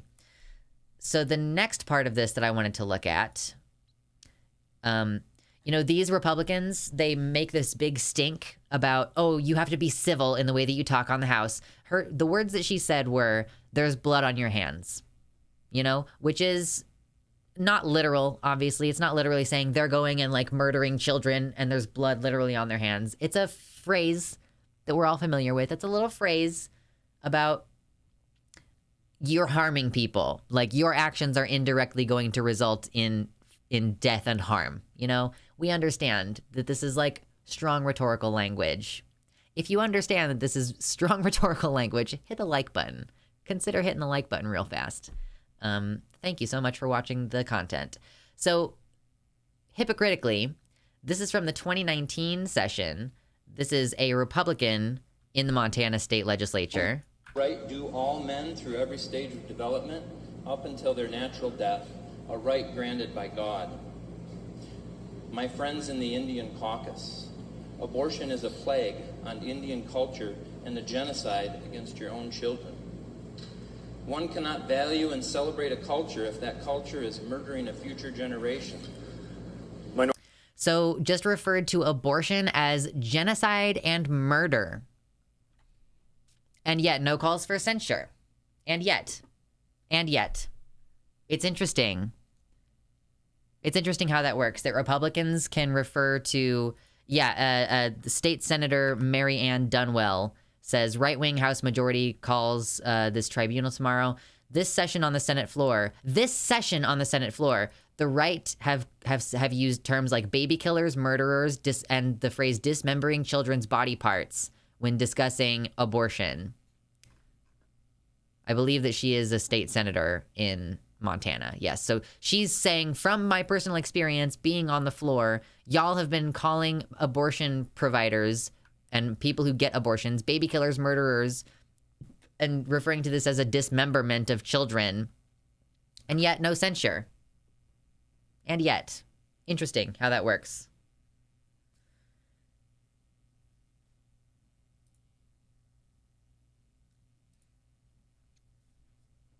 Absolute concern troll, for sure.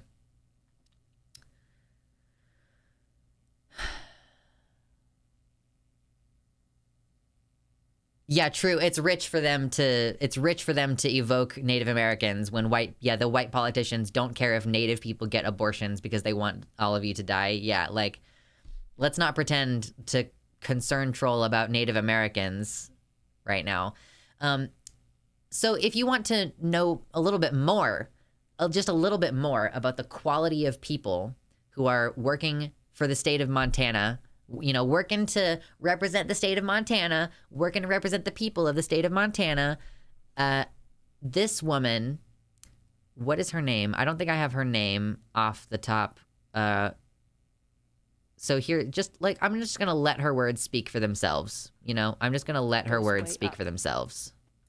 Without surgery, the risk of suicide goes way up. Well, I am one of those parents who lived with a daughter who was suicidal for 3 years. Someone once asked me, wouldn't I just do anything to help save her? And I really had to think. And the answer was no. That woman just said, I would rather have a dead kid than a trans kid. Which we know.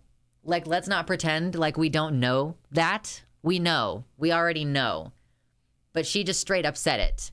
That was on March 23rd this year, discussing SB 99 in the House. So this is the same body that Representative Zephyr is a member of.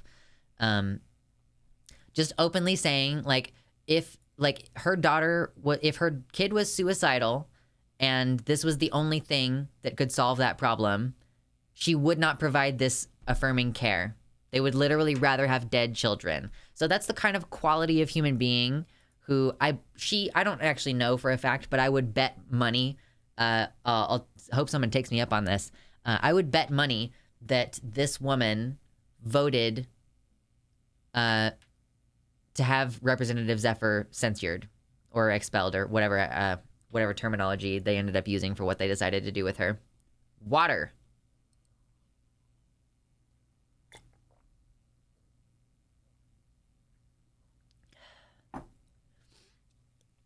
She really had to soul search. She really had to think about it. You know, she really had to soul search and decided she would rather have a dead kid. So moving on from that. Oh man, that's not right. I need...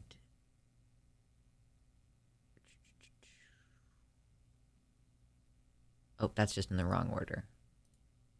Okay. So what ended up happening, I believe, this part is a little bit less clear to me, but I believe what happened is that Representative Zephyr was present on the floor of the House, and she was preparing to speak as she pressed her little button that says, hey, I'm going to speak on this bill, and they never called upon her. And I think that what ended up happening is she started to speak and her microphone was cut off. I believe that's what happened. Please correct me if I'm wrong, because that part I was not able to find when I was getting my notes together for today. So consequently, a bunch of people showed up to protest. Like, a bunch of people showed up to protest in support of Zephyr being able to speak. So she held up her microphone, which was turned off, as like a gesture of power and resistance. And this was what that looked like.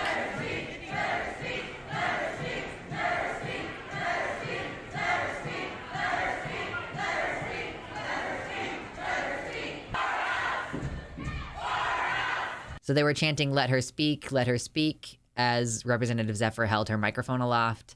And the gallery is now saying, whose house, our house, whose house, our house. And riot police have been deployed.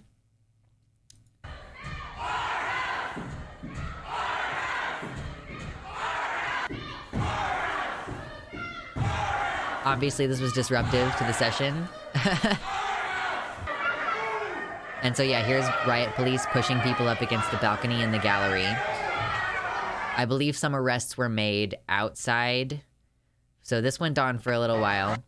And additionally, there were protests outside the building. This is a big sign that says democracy dies, I think, or something like that. Let her speak, let her speak. Just a good number of people showing up in support. Yeah, democracy dies here is what this big banner says.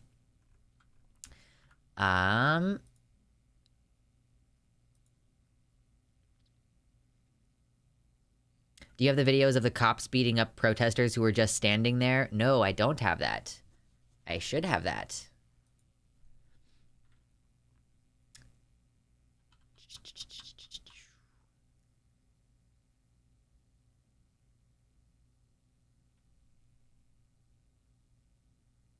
Seven arrests.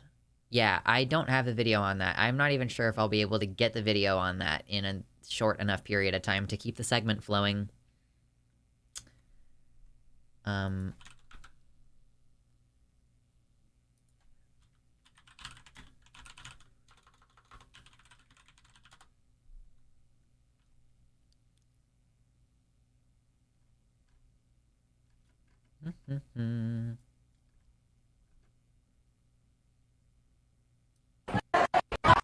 Okay, sorry about the noise there for a second.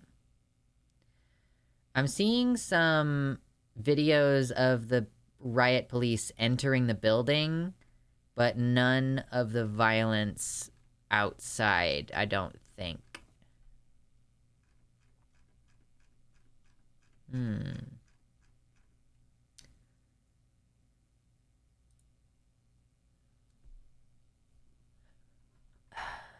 But yeah, just to clarify, I was right in my recollection of this. She was speaking and had her mic cut off.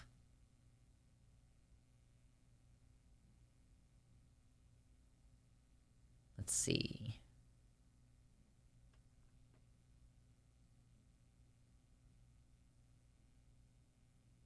Where does it actually say that her mic was cut off?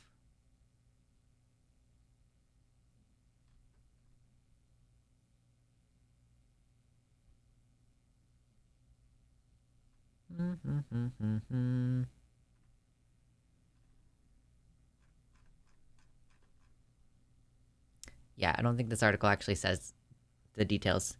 Hello, Peanut Butter Blondie. Welcome in. It's in the 6th paragraph, is it? Oh, hold on. 1, 2, 3, 4, 5, 6.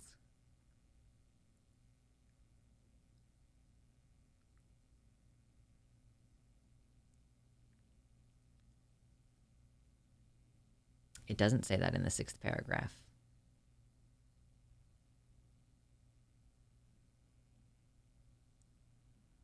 It says they cut the sound on the video feed, which is a different thing. Okay, anyway, moving on. Moving forward. We still have more to keep going on.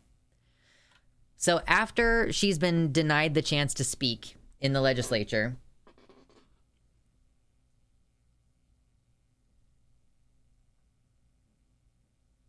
Oh, okay, I see what you're saying. Yeah. Okay, so she released a statement. Representative Zephyr released a statement saying, when my constituents and community members witnessed my microphone being disabled, they courageously came forward to defend their democratic right to be heard. Yes, okay, cool. So,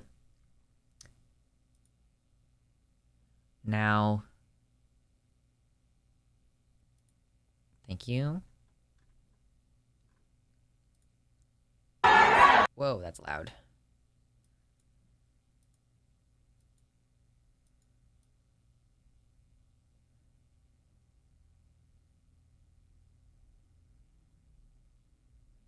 Okay, so here's some closer looks at what was going on in the gallery. Let's take a look at this. Does the sound need to be on? They're trying to continue the chanting.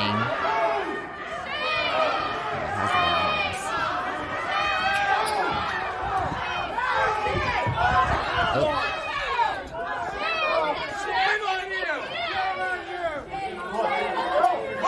Okay, so they're holding this person down on the chair in an uncomfortable way.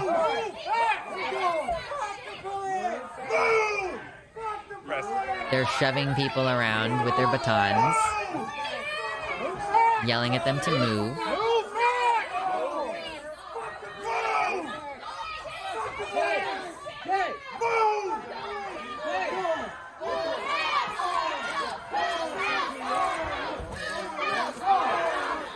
I'm sorry, but it's pretty hilarious to be screaming "Whose house? Our house" as you get shoved out by riot police. Like, I'm sorry, but there is a little bit of a comedic effect to that. You live in a fascist nation, babe. It's not your house. This is a fascist nation. It's basically more of the same. Okay, here we go. Stop resisting. Like painfully twisting someone's arms behind their back and shoving them over a chair. Thanks, Christy. Yes, now you're no longer obligated to like any of the streams from now on. At least I will forgive you for not liking any of the streams from this point. I will forgive you at minimum. Thank you so much for your $5 dono. I really, really, really appreciate that.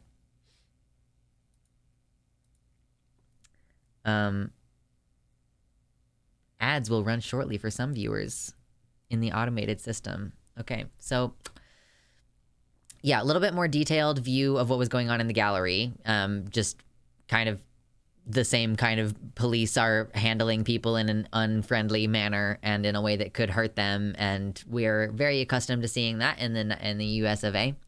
So after Zoe Zephyr was silenced on the House floor and this protest happened, she has basically continued to be not allowed to speak. And so this is her appearance on CBS News talking about that. Let's see what she has to say on this. How does this get resolved, do you think? And how do you continue to represent your constituents and your community if you're not able to talk?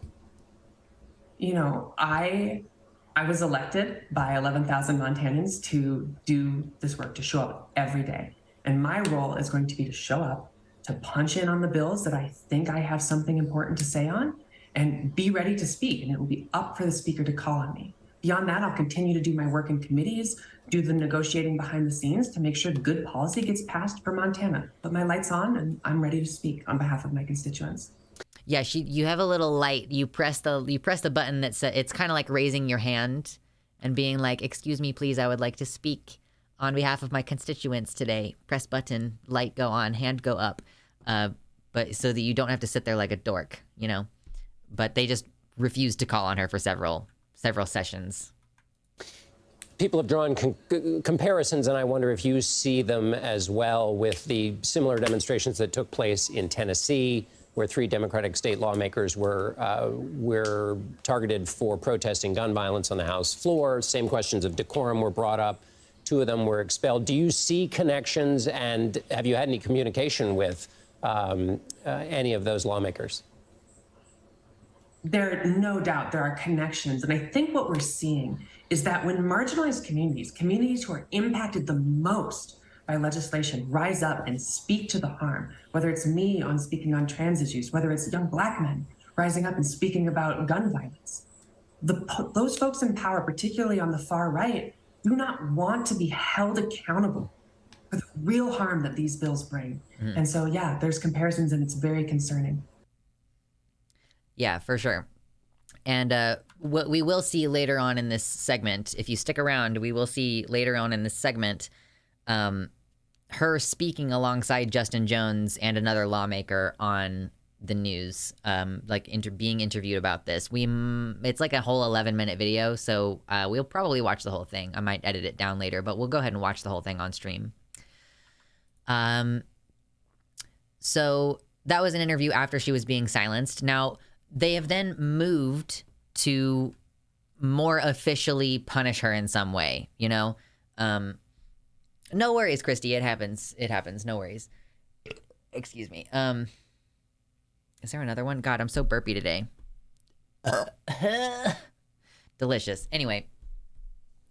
So she was allowed to speak on the day that they issued their judgment on whether they were going to let her speak or not any further. Like, are we going to officially censure her? Are we going to expel her? What are we doing here? So they did allow her to speak and kind of like speak in her defense before they voted. And this was that. I have had friends who have taken their lives because of these bills. I have fielded calls from families in Montana, including one family whose trans teenager attempted to take her life while watching a hearing on one of the anti-trans bills. And in that hearing, That is fucking heartbreaking. our caucus pleaded with the Republican chair of the Judiciary Committee to not allow certain testimony, to keep decorum. And we were told a lot of people have a lot of opinions on these things. So there were calls for decorum when people were saying horrendous things about trans children during previous discussions before these committees and in front of this body, and they were told you just have to deal with it, even though this has directly harmed our constituents. Like the kind of discussion that we're hosting here is dehumanizing and horrendous to people. We've decided that this is not against decorum, and you're just gonna have to deal with it and listen to these. Are you can't handle some differing opinions about whether you deserve access to the healthcare that saved your life? Like, if you're a teenager, can you imagine being a teenager who just started hormones and is about to lose access to them? Like, I would cry if I thought about it too hard, because that's a horrendous thing to have to go through for anyone of any age, but especially vulnerable teenagers who have supportive parents, but the state is reaching into their lives. Anyway, let's continue with Representative Zephyr. When I rose up and said, "There is blood on your hands," I was not being hyperbolic. I was speaking to the real consequences of the votes that we as legislators take in this body. And when the speaker asks me to apologize, what he is, on behalf of decorum, what he is really asking me to do is be silent when my community is facing bills that get us killed. He is asking me to be complicit in this legislature's eradication of our community, and I refuse to do so, and I will always refuse to do so. You can tell that these people aren't human and that they are voting along party lines for a fascist overtaking of the government, because that was so powerful. That's so powerful and so evocative. And it's also fucking true. That she can say a teenager tried to kill herself while watching the disgusting things that you're allowing people to say about trans people, while you're debating our existence. This has directly harmed at least one child. If you pretend like you care about children, maybe care about this one child. And so she's explaining herself, when I say there's blood on your hands, I mean that literally. I mean, you are killing your own constituents. And they said, no, we're still going to censor you, though, because they did continue on and vote to ban her. So basically what's going to happen at this point is she is only allowed to vote from remotely. She's allowed to Zoom into the session, I guess, and vote remotely, but not to be present in the gallery in any way, shape, or form, or be in the lobby of the State House. She's not allowed to be on premises. So they have taken away her ability to speak on any of this legislation, but they have they're allowing her right to vote. So I guess technically, they haven't taken away the voice of her constituency, but they've removed her. He says oh, we're not expelling her, so I guess it's fine. A bunch of people, voting in support of this fucking stupid thing. So yeah, that's such a huge number of people that all just voted down party lines in order to remove her from the State House. So it's so weird. Correct me if I'm wrong. This is not even I don't even know if this is one of the two options that could have happened. Non-binary Montana legislature coming in, but they could have censored her, and I don't think they did officially censor her. Or is this what censure means? She wasn't expelled in the same way that Justin Jones was. She wasn't officially expelled. What's decorum? Decorum is politeness and manners.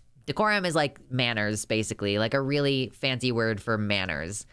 You have to be civil and polite. You can't raise your voice. You can't curse. You can't, you can't directly call another lawmaker racist. Like, you're not allowed to, and part of decorum is basically saying you're not allowed to accurately describe what's happening. So yeah, if you were to call another legislator transphobic for voting for one of these transphobic bills, you would be accused of breaking decorum, and then you would be punished. You would be in trouble. Yeah, absolutely. They're just searching for a way to kick out the only trans member. She's the only trans member of the body, and certainly the only trans female. Or sorry, no. There might be another non-binary, like there might be a non-binary person. Yes. So I don't know if this person identifies as trans, but Representative S.J. Howell is the body's only non-binary member. And they say there's been a pattern of unwillingness to listen, noting discrimination that they have faced even from other members. John Getben, thank you so much for the $5 dono. I appreciate you. That's awesome. Thank you so much. We're almost to the halfway mark on today's stream goals. I will put on the horns if we can get there. Can you fucking load? Thank you. Okay, cool. Thank you, Streamlabs, for cooperating with me right there at the end. They probably didn't want to be embarrassed the way the Tennessee legislature was after Justin Jones and Justin Pearson were reinstated by popular vote. Yeah, I think that they figured that they would run the risk of a pretty significant backlash if they were to actually expel them. Or perhaps rather that the being expelled can be reversed by, what was it that happened in Tennessee? It was basically like a city council or something got involved, like some other body got involved and voted on whether or not to reinstate him. It wasn't like a popular vote, I don't think. Like, I don't think the community voted. They voted, like, basically the council voted to reinstate Justins, Jones, and Pearson pending a special election. So they are still going to have to, they still are triggering a special election for both of those districts. But they've been temporarily reinstated to their position. At least that's my understanding of that situation. So perhaps it's just less reversible, basically, if they merely say that she can't be in the state house. Like, if she's still being allowed to vote, it may be that they're just trying to do something in this little gray area in between where no one is allowed to come in and say, oh, you're doing this wrong, actually. So many people just now coming in. Hit the like button really quick, even if you don't stick around. We're talking about Representative Zephyr, but we're getting close to the end of that segment, and then we'll move into talking about the DOJ. There's a lot of politics to get through today, so I am sorry if you come in expecting one thing and I am on a different topic. I literally can't fit it all into the title of the stream. But yeah, hit like, consider dropping me a dono if you want. We're going to continue on now with Zephyr. Here we go. So, something that really piqued my interest, now that she's been officially expelled or censored or like whatever exact way you want to phrase that, like, she's now on MSNBC doing an interview alongside Justin Jones, and so Representative Justin Jones from Tennessee and Representative Maxwell Frost from Florida, who are going to be speaking about the situation. I mean, Justin Jones obviously can speak to having been recently expelled and then reinstated, of course. Hello, Maria. Welcome in. Welcome in. We appreciate you for being here, darlings. Okay, let's see what these folks have to say. Please, please, please, please, please. Literally, you have said that what these laws do. Okay, here we go. Let me please start with you. Your speeches, including your speech today, you have taken what they accused you of doing, breaching decorum, and you have put that up against death, literally. You have said that what these laws do is they can end up in people's deaths, whether it's suicides because people live in a society that others them and tells them that they are not welcome and they are scary and they're a threat, or because this entrenches hate against trans people. That's exactly right. And I gave the example of the suicide in my speech, but we've also had people attacked in public, run over by vehicles in Montana. The violence is escalating, and these policies create the conditions of that violence in our states. And I did not know that. I didn't realize that there was going to be more. I didn't realize that there was other violence occurring in Montana. I mean, it makes sense that there's a rise in hate crimes. Like, of course, I have expected and anticipated that. I didn't realize that Representative Zephyr had so many examples to pull from. The legislatures that are trying to pass them, when people stand up in defense of our communities, they're not okay with just passing it. They want to silence us. Representative Jones, thank you and welcome to the show. I love how that Maxwell responded. His response to that, like, it's not good enough for them that they pass the bill, because they're gonna pass the bill anyway. Like, obviously they have the votes, they're gonna pass these anti-trans bills, but they also have to silence us and prevent us from talking about what they're doing. Like, you're preventing us from accurately describing the harm that you're doing to the community. Something you said struck with me. You said, if you come for one of us, you come for all of us. You know, that I wasn't clear a few weeks ago when you were kicked out of the Tennessee legislature that was going to be the case. And what we saw was a whole bunch of people who didn't know anything about Tennessee or the Tennessee legislature or you signing up and saying, not only do I want to help this cause, but I want to get into the cause. Definitely. What we are seeing and what we warned about in Tennessee was that if it went forward in Tennessee, this attempt to silence dissent through the most extreme measures, it would set a precedent. And so we knew that if they came for one of us, they would come for Oh, my God, that's so cute. I love his little pin. Oh, because psycho Republicans have started putting an AK or like a rifle of some kind on their lapel instead of an American flag.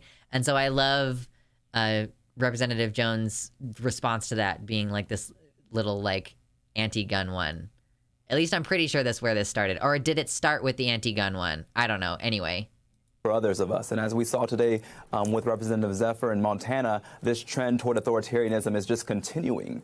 But also, when I say that when they come for one of us, they come for all of us, that means that we're going to stand together in solidarity as a multiracial, multi-generational movement to say that we will not allow fascism to happen without a challenge, that we care more about democracy than we do about decorum. We care more about the deaths of these young people than about this false decorum that's used to silence dissent and oppress voices that are challenging their dominant narrative of injustice. And so, you know, we must stand together. We stand with you, Representative Zephyr, and whatever we can do to support, let you know that we're sending solidarity from Tennessee because we know that this is a very dangerous trend toward a road we don't want to go down. Representative Zephyr, how does that make you feel? That's awesome. Like, it's not any less than what I would have expected, but it still feels good, you know? Like, I like marginalized people, we have to be there for each other. We have to stand up for each other because otherwise we're fucked, you know? Like, we can't let racism go unchecked within the queer community, you know?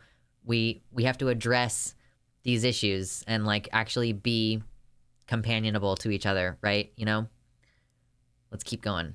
Because you are a little different in this conversation. Your fight is not as far down the road as the fight for civil rights for Black Americans and even gay Americans. Being trans in this country is very, very hard right now. How do you feel when Representative Jones says to you, when you come for one of us, you come for all of us, and we're with you? You know, I feel solidarity. What else could I feel? We know in this moment, trans people are the target du jour for the far right, with over 400 bills targeting the community across state legislatures this year. But I know also in Montana, the first people standing up for me were the American Indian Caucus, pointing out that our state has a long history of targeting marginalized communities and with policies that lead to separation and death. And so we know that if we're going to succeed in this, one community is not enough to shift the tides of history here. We need all of us standing and fighting together. Congressman Frost. I mean, I got nothing I can add there. Like, she's correct, you know, based. I'm more than twice the age of all of you. It is kind of interesting because Representative Jones says that this is multi-generational and it's multiracial.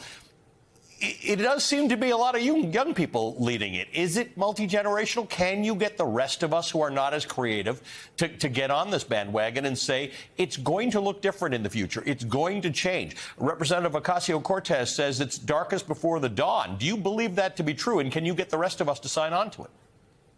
I do believe it to be true. And I believe it to be true because when we go to these actions, when we're out on the streets, we're protesting for our rights, the rights of our neighbors, the trans community, LGBTQ plus community, black folks, immigrants, poor people in this country. It's young people, but it's all generations coming together. And what we know, and we heard this time and time again at our press conference earlier today, is we stand on the shoulder of giants and the elders who've come before us. And, you know, I've heard many times, and I'm sure Representative Zephyr and Jones have heard this too, the young people will save us.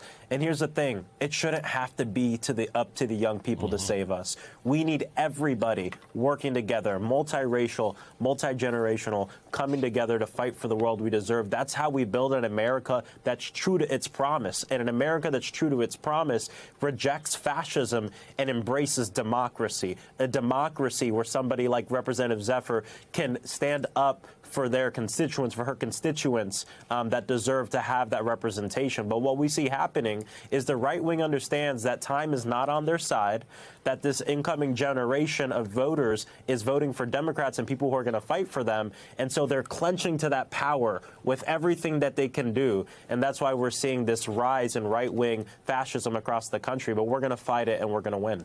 It's like so powerful to me that, like, outright on MSNBC, they're just saying that this is fascism. Like, I mean, I would be tearing my hair out if they weren't calling it fascism, but it just is still kind of shocking to me and like validating to me that is just the normal, like that's becoming more normal. Like that the idea that this is fascism and the idea that this movement against trans people is a genocide, like the normalization of those things is not something that I was expecting. I mean, I was not expecting the normalization of fascism and genocide in the first place. And then I just kind of assumed that we were going to be screaming in the corner, calling it fascism and genocide, and that nothing was going to change. But like MSNBC is platforming several young people. Yeah, it is kind of surreal to hear fascism called what it is. I don't know why, but it's just like surprising to me. Anyway. Let's talk about something you mentioned when you were outside the Capitol today, Congressman Frost. You were talking about they don't have solutions to climate, as you just mentioned. They don't have solutions. But the thing that got Representative Jones kicked out, and the thing that you were talking about that nobody seems to have a solution for, despite the fact that most Americans would like this sorted out, is guns. Gun violence is not complicated to most Americans across. I kind of think that the rest of this is going to be about gun violence, and they're going to kind of go back and forth on that for a bit. I don't know. Do we want to watch the rest of this like 6-minute video, or like the rest of the 6 minutes of this 11-minute video? I kind of feel like we could get off of it.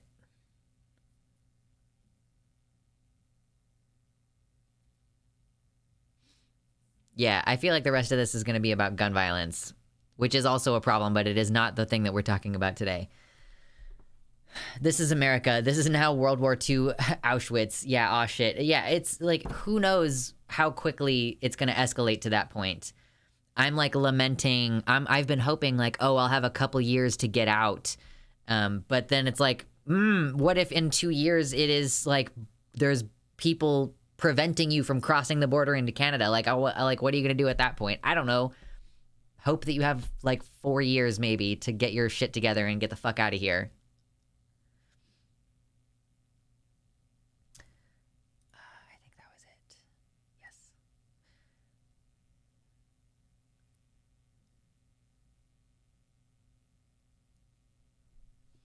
One of the issues with the constant framing of fascism with the strongman trope, when talking about fascism, we need to talk about its economic role in defending capitalism and state control.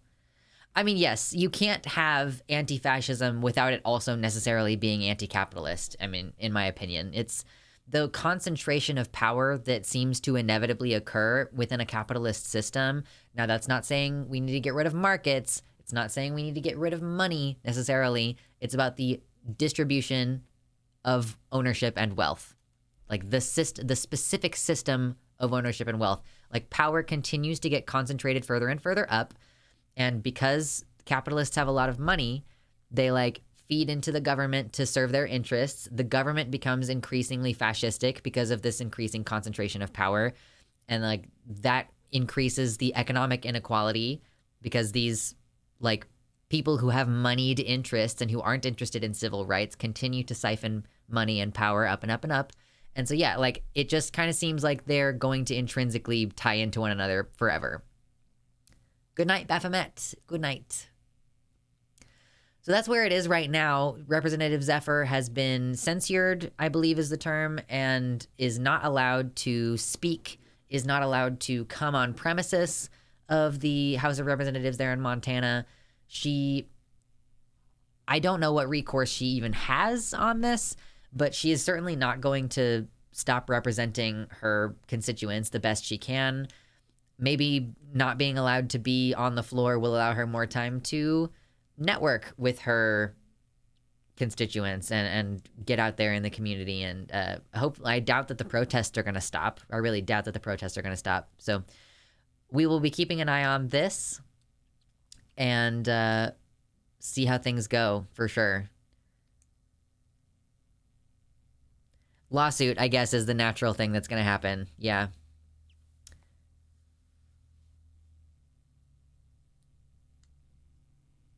Just for the sake of YouTube in the future, that was the end of the segment. Hit like, comment, subscribe.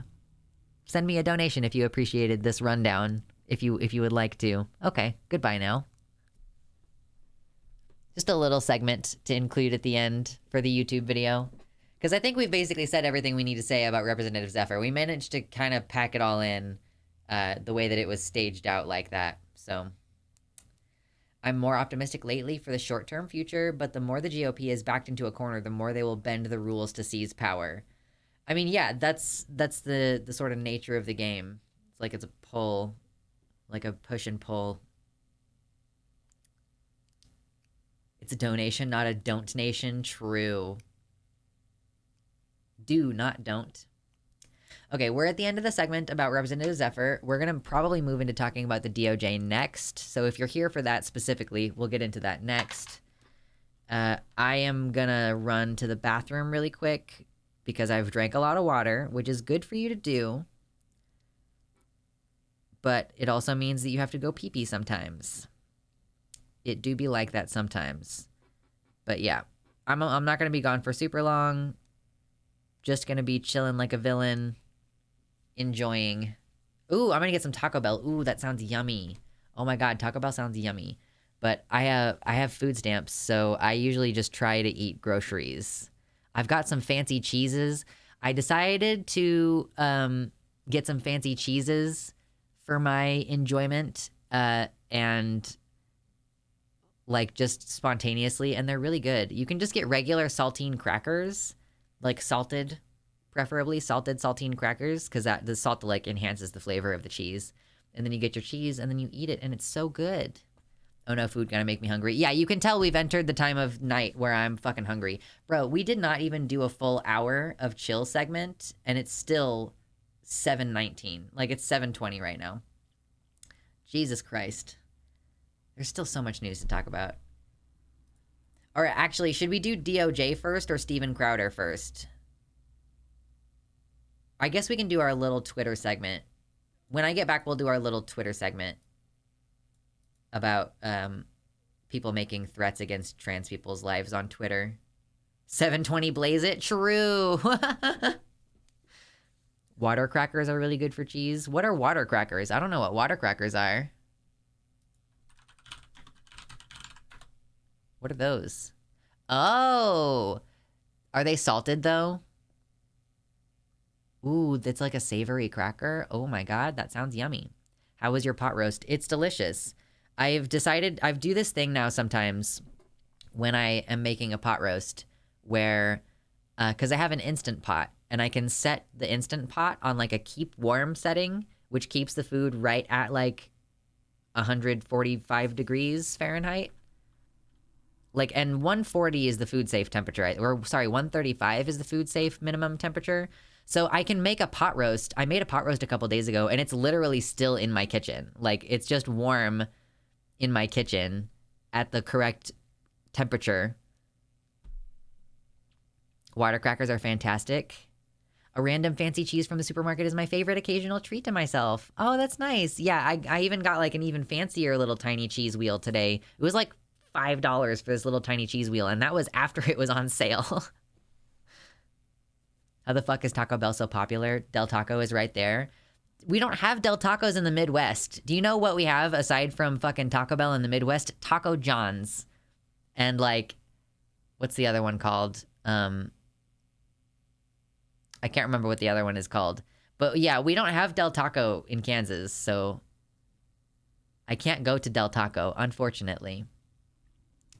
Okay, I'm going to step away for a minute, get myself water, go to the bathroom real quick, and I will be back momentarily. I don't have to be careful with my salt intake, Sam, because I have POTS and I need 12 times the daily amount of salt that most people need. Okay, anyway, I'm going to go to the bathroom. Be back soon. Love you.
Okay, I'm back. Ugh. I'm back and I have water. So sorry, Tex-Mex is the one good thing about Texas. I once bought a giant can of cheese for $30 and it was worth it. Oh, that's yummy. Delicious. Cheese. Apparently there's a lot of cheese fans in the chat. I did not realize that when I got back we were going to be still having cheese conversation. My surgeon was giving me shit about how much salt I put on my meal, and then they did tests and had to give me a sodium tablet. Yeah. Oh my god, you spent $60 on cheese? That's fucking crazy, dude. Oh my god, I don't need literally any of these links anymore. Okay. Whoops. Okay, we did the whole Representative Zephyr part. Hello, Silent, welcome back. Cheeseheads, derogatory. True.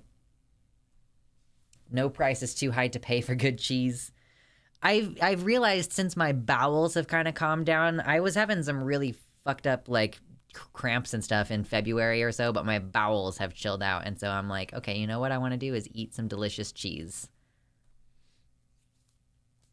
I had, what was it called? I had a Tuscan rubbed Fontal cheese last night. Oh my god, it was so fucking good. Delicious. Absolutely. To die for.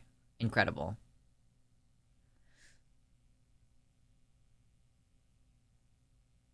I'm glad that's gone away. I felt so bad for you. Yeah. I mean, yeah.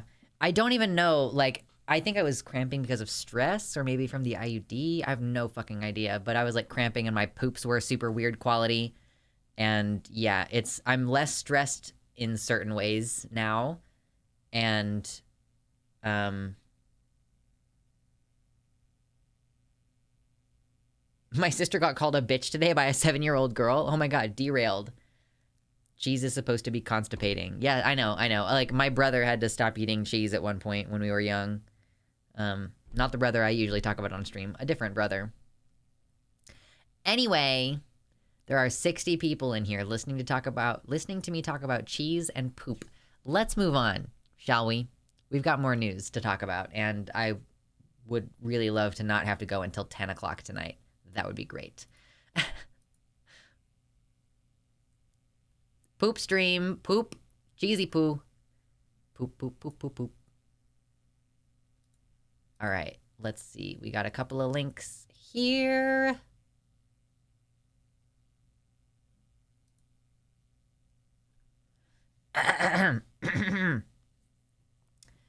We know that the quality of the discourse has been continuing to go down. We know that the conversation surrounding trans people and probably also gay people is going to continue to get more and more acrimonious. They've been calling us groomers and pedophiles for a while now, and that's just generally not a healthy way to do discourse, you know? We've been saying for a while on this channel that this is the lead up to genocide. Like, the way that you're speaking about trans people is indicating that you want there to be fewer trans people. You kind of want there to be no trans people, ideally, but certainly if there are fewer trans people, then that would be amenable, which means that that's a genocidal policy, you know? And one of the ways that this happens is through interpersonal violence. We've talked about this, and we are also kind of, in a way, sort of manufacturing consent for hatred against trans people by calling them groomers and pedophiles. Like, if you continue to reinstate the idea, first of all, that a pedophile is the same thing as a child molester, or is like just a child molester in waiting, then that means that anyone who could potentially have those type of feelings is a danger to children and is worthy of death. So that's kind of where this all starts. It all starts with the idea that these people are harming children. And then you start associating trans people with harming children and pedophilia. And you end up, by proxy, saying that, like, these are groups of people who it's okay to be violent toward. Like, everyone agrees that a child abuser, is a terrible person and should be punished horrendously. And a lot of people have a very violent, vindictive, like, I'm going to hurt these children. So then, like, extrapolate that into anyone who has a paraphilia, any kind of paraphilia, whether it's specifically for children or not. And then you start calling trans people, oh, you're autogynephilics, you know, that's a paraphilia. Then you see the justification for violence against us. And it's just really interesting to see how it's actually starting to play out. Like, the rhetoric is actually, we're really seeing this rhetoric start to play out. Yeah, there would be no trans people ideally. Luxander 2023. Yeah, neat. Anyway. And of course, we also know that Twitter has been in decline. It is a platform in decline since Elon Musk purchased it. Things are getting worse. The language is getting more harmful. And we had this tweet from Jake Shields saying, of course, blue checks, would you support public executions of anyone who helps a child transition? This would include doctors, therapists, teachers, guidance counselors, etc. You know, it's interesting because tucked away in that etc. is the parents. Because parents will help children do a transition. Yeah, Nazi shit.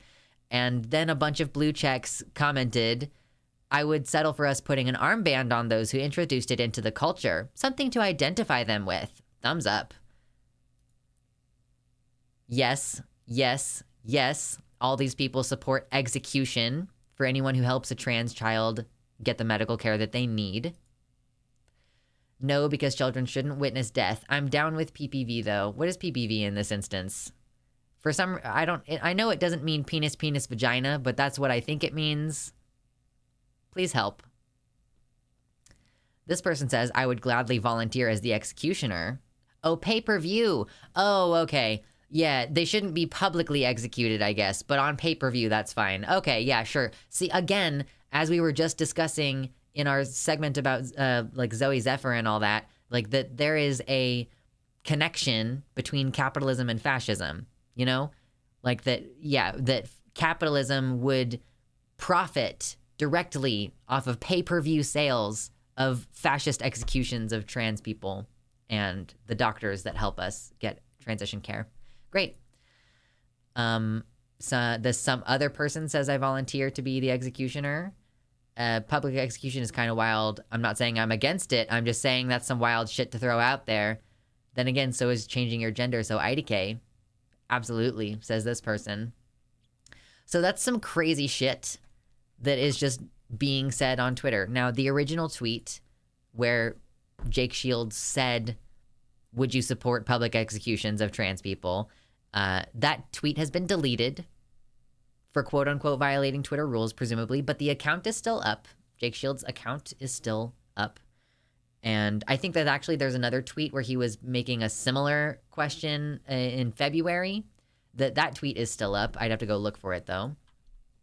But what's interesting is that screenshots of these tweets seem to be being censored.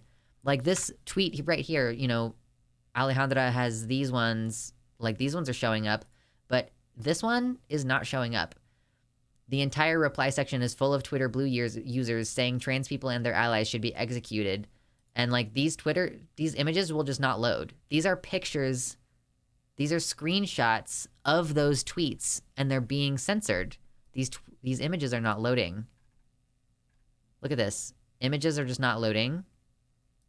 Similar thing over here. Same screenshots, like not loading, just not there. So it's interesting how not only is there like a growing fascist contingent apparently on Twitter, or at least a more outspoken fascist contingent. Yeah, and then we report so many of these people and Twitter straight up says they aren't violating conduct rules.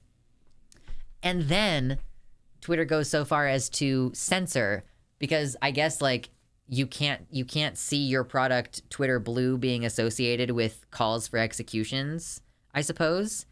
Is that something that Elon wanted to do, or is that something that his one remaining HR person told him to do? Please censor this so that there aren't screenshots circulating of our Twitter Blue users calling for the public execution of people who are simply existing and, again, supporting transgender children. Internet broken for violating TOS. Please try fascism again. Yeah, that's what was going on with that. Yeah, Mama Mephistopheles says, I spent all day trying to figure out why I couldn't see the images on one particular tweet. Yeah, they're hiding information about it. Like, they're deliberately censoring it. At this point, Elon just needs to admit that Twitter doesn't want trans people on it so we can leave. I mean, he's doing the same thing that any shitty boss does. And sometimes, like, shitty people in your life will do this to you, too. You create a hostile environment. Like, you're too much of a coward to actually come out and say, we're banning trans people for being trans on the platform. You just have to create a hostile environment so that they will leave. I would bet you that Elon uses this tactic as a boss as well. Like, I mean, now that he's super powerful, mega powerful at Twitter, he just fires people straight up. But at companies where he doesn't have full unilateral power, I would bet that he just creates hostile environments with people until they absolutely just need to leave. A hostile echo chamber, yeah, precisely. Yeah, I don't have a lot more to add on that, but that's crazy shit. I haven't really found an exact like replacement for Twitter. There's like 4,000 followers that I have on Twitter, so it is going to be a loss of platform if I shift off of it. But it's, you know, all my tweets are all super throttled anyway, so what does it matter?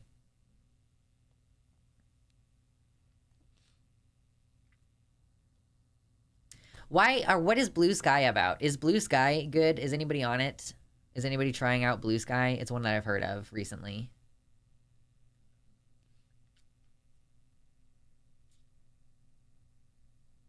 Okay, that's another one down and another one down. Another one bites the dust. We did yet another news successfully, guys. High fives.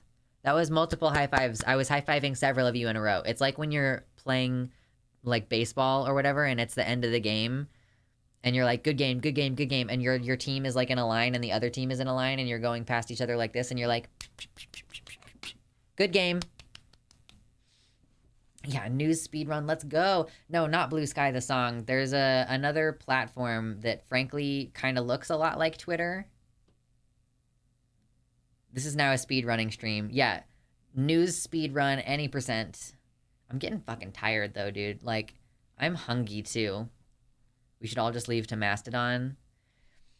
I was wondering, like, is Mastodon actually secure?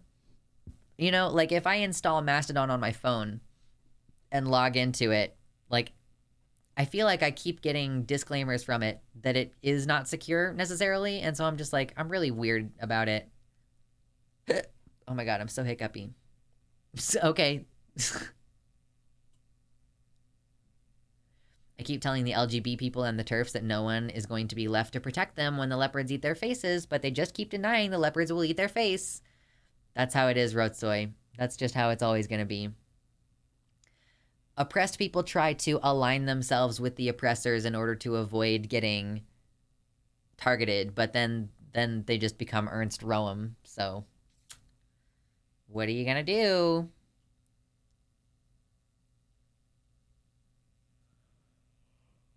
Mastodon is as secure as Twitter. I mean, fair enough. Fair enough, dude. Makes sense to me. Goodness. Okay, so we talked about Zoe Zephyr. We talked about Jake Shields. Oh, yeah. So the Steven Crowder thing is probably not going to take very long. We could probably do the Steven Crowder thing. Yes. Yes. Yes. I'm just going to let my voice rest for a second because I've been talking nonstop. I would just really like to see a bunch of breadtubers make a Mastodon server for lefty creators. Yeah, I think that would be cool. I'm on Collectiva. I have a Mastodon page. I'm just not in it. Not very long, just like his marriage. Bro, or sorry, bro, I just said bro because that's a statement to the world. I'm sorry, I'm not calling you Corpse Candy, bro. Steven Crowder was actually married for a long time. They got married in 2012, which was, funny enough, that's the same year that I got married. And they both got divorce lawyers in 2021. Yeah, we'll talk about it in a second. I'll get into the details in a second. Next time you do a news speed run, you should do a new outfit for each segment to confuse the YouTube watchers. That's true. I don't have that many hoodies. I need more hoodies, y'all. Boy, I'm getting sleepy. But we got 2 more segments to finish. The titular segments, the eponymous segments. We're about to talk about Steven Crowder, y'all. If you're just now coming in here, which I saw that some people just came in here, hit the like button. Even if you don't stick around and hang out with us, hit the like button before you go. That always directly helps the stream. We did not get to my intended goal of getting 100 viewers tonight. I don't think we're going to. That's what I want this summer. That's the goal for this stream for this summer, is I want to get to a point where there's like about 100 viewers per stream. It's been growing. We've been doing good. It's incredible. You guys are amazing. Just one segment in a Hawaiian shirt and sunglasses. The next one in a parka and earmuffs. I mean, I could buy some costume stuff specifically for stream. That would be a write-off. I could do a write-off on those. It's very funny. Oh, boy. Okay. We talked about Steven Crowder a little bit earlier this week. The TLDR on that segment, although like this is going to go on tacked onto the end of the YouTube segment of that video. So have fun, YouTube segment in the beginning. My clarifications. Steven Crowder and his wife are getting divorced. And yeah, I mean, he was basically like, I'm upset that she is allowed to get a no-fault divorce, like TLDR. That's basically what he said. So now we're seeing some information come out, more details come out about this divorce that I'd like to get into. First of all, we're going to start with a video, a very short clip of an interaction between Steven Crowder and his wife, Hillary Crowder. Let's go ahead and just pull this up really fast. Respect, he said, then we're at an impasse. Stephen, no, we are at an impasse, okay? I love you, but Stephen, your abuse is sick. Your abuse Watch it. is sick. Watch it. Fucking watch it. I'm gonna let go. I'll get what you need me to get. And I need some space. We need to just stop. Respect, he said. So that's a video of him threatening her a little bit. Like, she's basically accusing him of being abusive in some kind of verbal altercation. And he was telling her to watch it. Fucking watch it. And so that's just a little clip. We're going to get into more details on this because there are more details to be had. I don't think there is like a whole video. You could always pull a Vosh and cover a bunch of things, but not what's in the title stream. I have done that before. And it's not on purpose. It's just like I do a bunch of other coverage, and then you get to the part where you're like, oh, I need to do the main subject of today's stream, and then you're like, I don't want to fucking do this anymore. I'm gonna go. Yeah, it has big I'll show you abusive energy. Yeah, for sure. Like, if you call me abusive and my response to you is fucking watch it, it's basically saying like, yeah, I'll show you, I'll give you something to cry about. Like, it has big abuser energy for sure. Incredibly misogynistic bigot is also mean to his wife and other things that aren't news. Yeah, so let's look at some more details. It has a video. Okay, this is just that same 20-second video, I think. Oh, this is the whole 3 minutes. Oh, we have the whole 3 minutes. We can see the whole interaction, including what he said off camera at the end. Ooh. Okay, let's go. I drew a boundary. Okay, this is the whole situation. Because I drew a boundary. I drew a boundary. No, you just did it. I drew a boundary of abusive and cruel. You were not taking the car. Because he just said that he drew a boundary around abusive and cruel. So she was calling him abusive, and he was like, I have a boundary where you're not allowed to say that about me. Literally.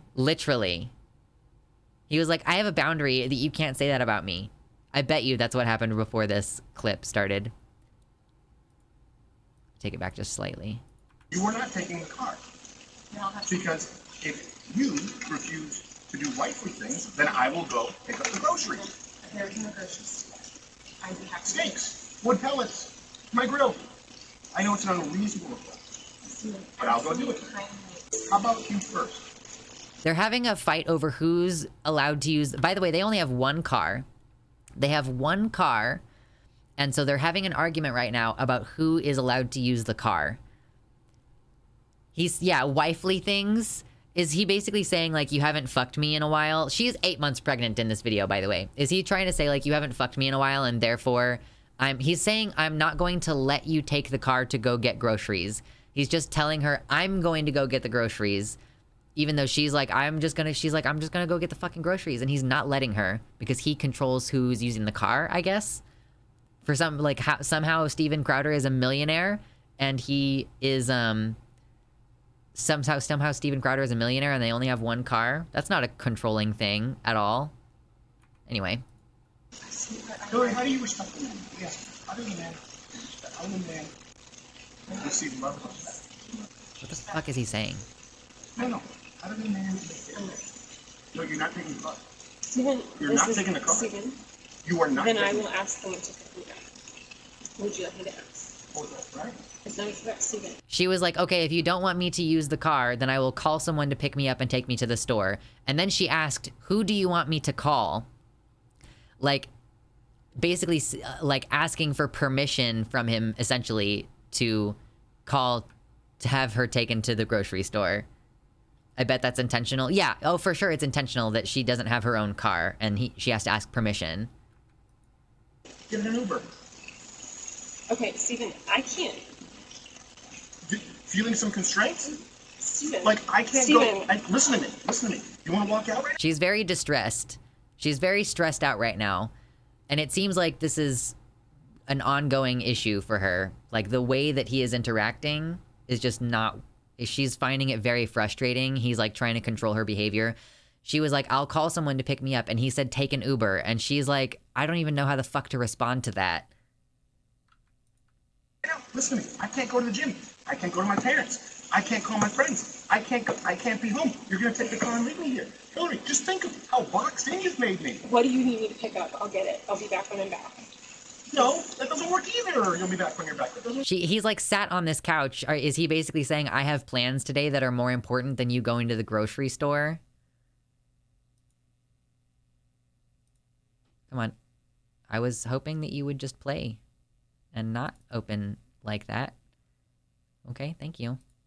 Either. Do you understand the difference between my life being set to the second and you going, I'll be back when I'm back? He's trying to say, like, my schedule is tight and scheduled to the second, and you're just gonna say, like, I'll be back when I'm back with the car. Like, if he wasn't being so rude about it, I could see that being... But just get her own fucking car then. If your schedule is so tight that you can't let your wife go to the grocery store for an hour and a half and let her, like, just kind of get out of the house and walk around for a bit, get another car, man. She's, like, in tears right now. It's discipline and respect. It's the only way out of it, or we're at an impasse. We are at an impasse. Good. Because you can't have any discipline or respect. Yeah. He's trying to control her. He's saying, like, you don't have any discipline and respect, and he's basically saying that's why you don't get to use the car right now. You throw your hand, you give up so easily. I don't give up, Stephen. Hillary, you give up so easily. I just said the only way out of this is discipline and respect. You said, then we're at an impasse. Stephen, no, we are at an impasse, okay? I love you, but Stephen, your abuse is sick. Your abuse Watch it. is sick. Watch it. Fucking watch it. I'm gonna let go. I'll get what you need me to get. And I need some space. We need to just stop engaging for a little bit, okay? I love you. I love you very much. I don't love you. That's the big problem. I've never...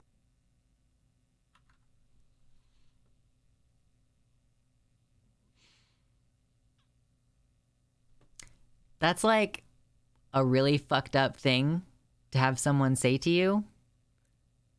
Like, man. Like, it's hard to even know how to respond. Like, if you're trying to tell your abusive partner, like, I love you and I just want you to stop being fucking abusive, and they're like, I don't love you. Like, just leave. Like, I know that that is what she's doing. Like, I feel so bad for her. She's like 8 months pregnant with twins right now. He needs a high five in the face. Yeah, for sure. Okay, this is tough. I know it's tough. Let's finish watching it because I want to see through to the end. I've heard some things about what's in this video and I want to see it through myself. I receive love from you, and the fact is when I go, look, I need you to do A, B, C, and D, you just be disciplined about it, you go, no, but I love you more than life itself. Okay, put on some gloves. No, but I love you more than life itself. When he says put on some gloves there, he's talking about he is asking her to give some medicine to his dogs that she's concerned might be toxic to her as a pregnant woman. And he's just like, well, put on some gloves and just do it. You just won't even do any of the things that I ask. Like, it's really fucked up when someone who you love in your life is like, I'm going to revoke love from you because you won't do what I told you to do. Like, that's basically what's happening here. And, like, it feels terrible. Like, I don't know how to communicate it to you if you haven't experienced it. But when you're like, I am trying my best to be the person that this person needs me to be, and I'm just like trying super hard, being told that like you like being told that like the partner doesn't love you because you won't do the things that they want you to do is just like really fucked up. It's super hurtful. I apologize for all of you who I didn't realize like how triggering this was going to be for like abusive relationship bullshit, I guess. Like I should have disclaimed that a little bit more strongly. So I apologize for that. But still, yeah, I still think it's important to like look through. That's not fair. That's not fair, and it's disingenuous. Hillary, you're right in that. Become someone that's you day in and day out, worthy of a wife. No, not as a wife. I didn't say as a wife. Hillary, come on now. I'm not going to engage. I'm not going to engage anymore. He just like attacked her personhood. Like, yeah, like you need to become a better person. Like you're a bad person and you need to become a better person.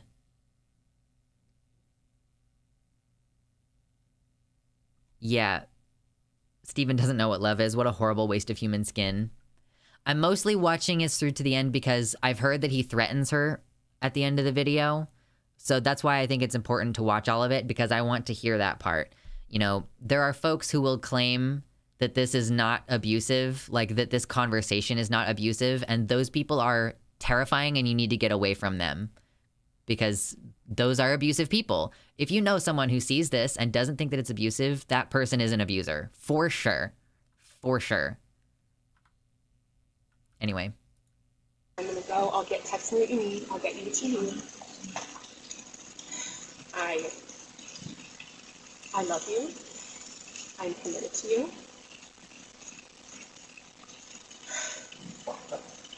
Put on some gloves.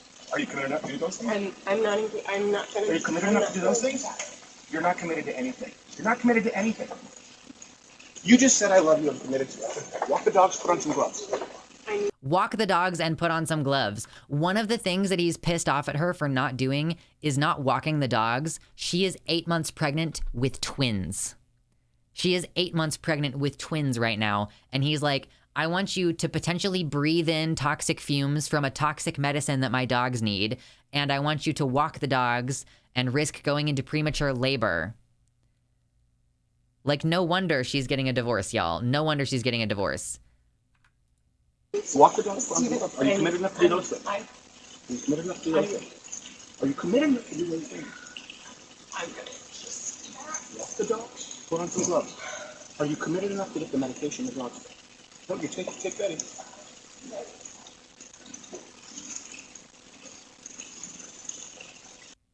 Okay, so they didn't include that part in the video. Like, he supposedly tells his wife, I will fuck you up, off camera inside the house from this camera, I guess, heard it from outside. So now we can read a little bit, kind of like the details, now that we've seen, now that we've kind of seen that conversation.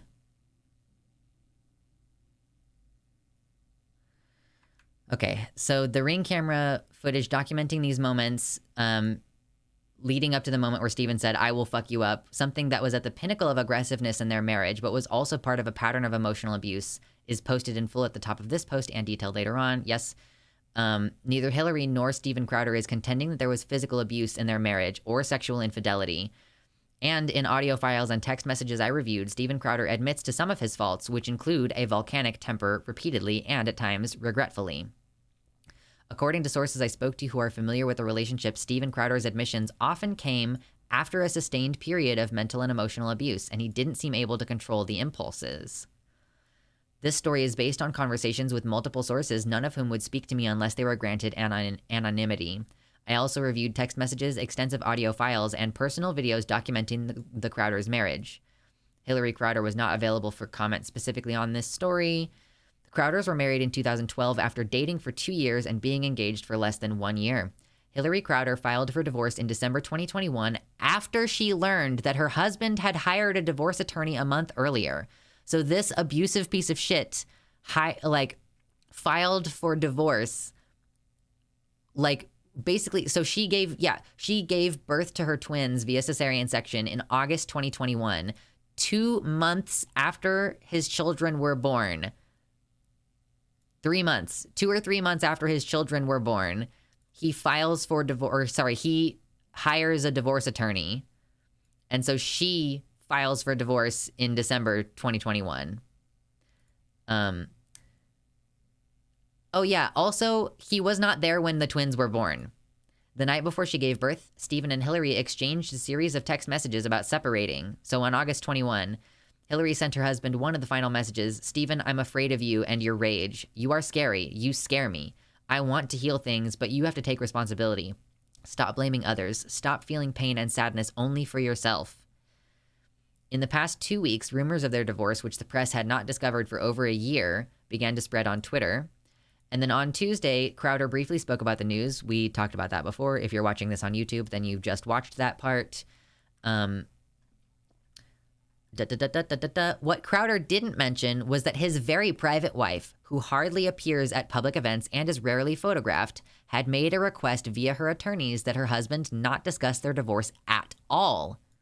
He dismissed that request and spoke about the divorce and their marriage for about 5 minutes on his show. So in a statement to me via email, Hillary Crowder's family said, Hillary is currently living alone in Dallas, apart from her family in Michigan. She's focused on taking care of her children. She's not prepared at this time to speak about the divorce becoming public or the misleading statements made by Stephen about their relationship. The truth is that Hillary spent years hiding Stephen's mentally and emotionally abusive behavior from her friends and family while she attempted to save their marriage. She was the one who was asking to work on their relationship to keep the marriage intact for their unborn children. In June of 2021, Stephen left their home to pursue elective surgery. Hillary urged him to get the help he needed to address his abuse with the hope that their marriage could be saved and they could peacefully live together as a family. Instead, Stephen refused to do so and chose not to be with his wife during the birth of their twin children. After the birth, Stephen bought a townhouse, left their home permanently. Hillary was unaware that Stephen had hired a divorce attorney and asked his assistant to cut Hillary off financially. She did not have a job. She was a full-time mother. And he was like, I'm going to cut you off financially. I'm going to try to do this divorce dirty. We hope that Stephen will cease speaking publicly about these personal matters in an untruthful manner. We also look forward to there being full transparency in the legal process so that there is fairness and accountability for the actions that caused the divorce and to ensure the outcome is what's in the best interests of the young children. Yeah. Stephen... He admits that he has a volcanic temper and has been working through therapy to control it. However, at one point in one of the audio files I received, Stephen Crowder gets upset because he is frustrated that he is not getting enough credit for not having lost his temper for months, but adds that he can't promise he won't lose it again in the future. That's really tough. Like, on the one hand, yes, you do need credit for like improving in some ways. Like, you need positive reinforcement for those improvements, or you don't really have any incentive to make them. Like, just on a psychological standpoint. I'm not saying like abusers deserve cookies. I'm just like literally psychologically speaking, if you want to reward a behavior, you have to actually reward the behavior.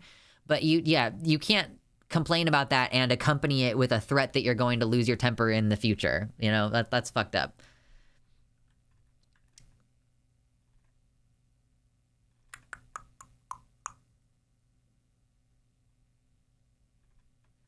So that's kind of the main story on that. They are, like, that situation is crazy. It's so very obvious that that is abusive behavior. I'm, like, scared of anyone who sees that footage and doesn't think that that's what's happening. Once you know what it looks like, it's really impossible to not see it for what it is, you know? Like, trying to force your partner to do things that are unsafe and unhealthy in order to like prove their love for you. You have to prove that you love me by doing these things that I don't want to do. Like, you need to go walk the dogs. You can't use my car. And like, that's another classic abuser thing. You can't use my car. Well, I bought it. You just stay at home and take care of the kids all day. You know, you're just gestating 2 fucking human beings inside your body right now. So yeah, I wouldn't be surprised if the extent of his shittiness goes even further. This behavior is clearly abusive, and I think that he is going to lose hardcore in the marriage if the rest of the evidence is anything like that.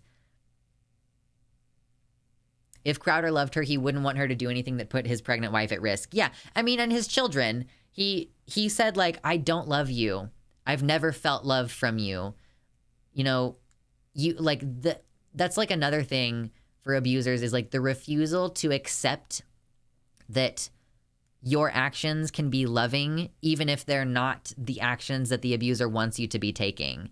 You know, that like the idea that you're not being considerate enough of the abuser or whatever, you know, like you're trying to do your best. You're trying to show me love in the best way you can. Well, that's not good enough. And I've never felt love from you because I don't recognize what you're doing as love. And your definition of love doesn't matter, only mine.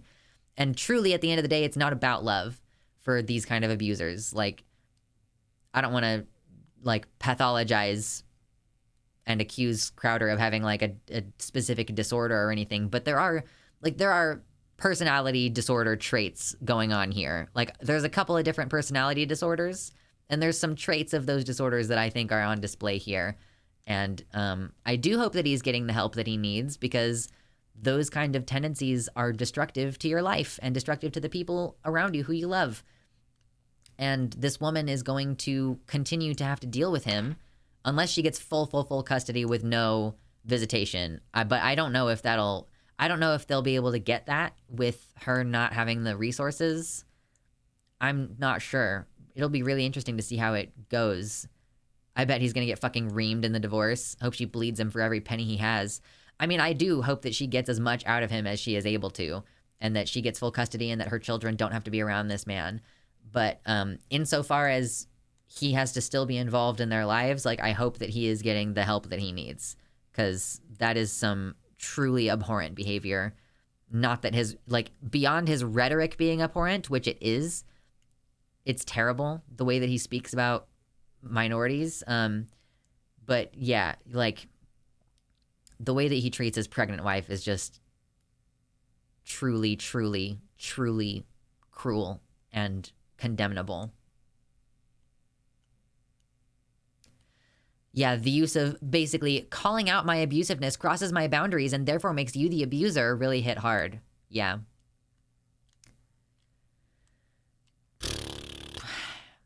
Yeah, so we're done now, though. For everybody, I know that some of you were like, kind of, it was hitting hard because you've been in emotionally abusive relationships. I also found it kind of difficult at times, so I apologize for that. But we're done talking about it for the most part now. I think that's pretty much the end of that segment. So then we can gear up and be preparing to talk about the DOJ, because that's my last story for tonight. Good fucking Jesus Christ.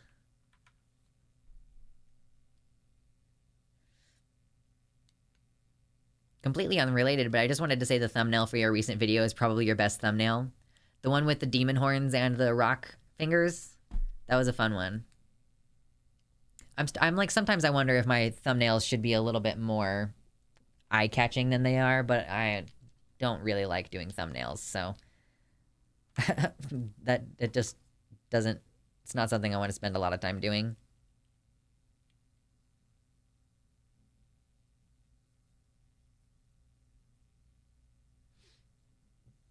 Doge? Doge? Okay, we have one last story, and then I'm gonna get the fuck out of here and eat dinner. The fun part is that in the crowd he's trying to appeal to, he's gonna be considered a bitch because the manly thing to do would be to hit her. Yeah, like, after he tries to exercise this control over his wife, for her to leave him in a no-fault divorce is, like, the ultimate cuck move. Can we watch a video of bunnies and teacups or something cute? I'm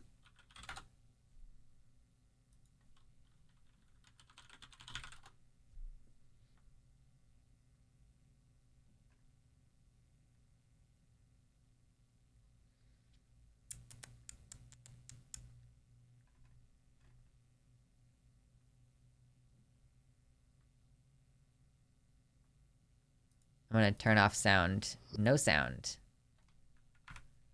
Let's see.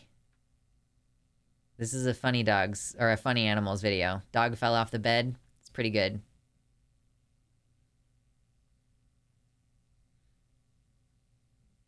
Oh, dog has something in its mouth. Okay, what? That dog just deep-throated an entire sleeve of Ritz crackers. What the fuck? I'm sorry.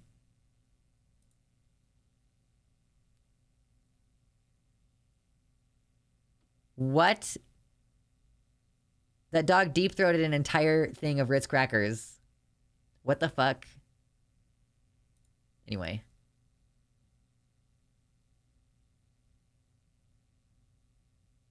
Dog is upset by something on the TV. Oh!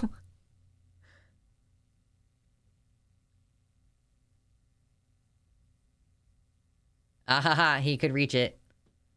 Oh. Cat smacks dog in face. Arnyan, yan, yan, yan, yan, yan.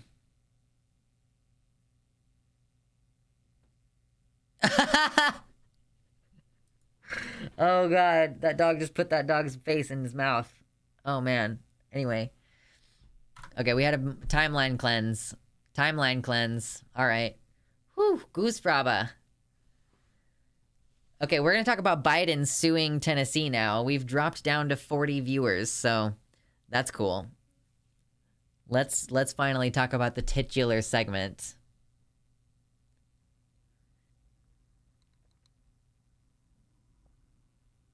Oh my god, I'm so hungry right now. I did arm day today, and I'm so hungry.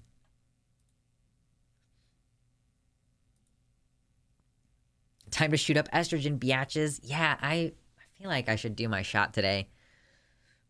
I really don't love testosterone and that it has to be done through injections, because I don't really like doing injections, it turns out. Not a big fan. Yep.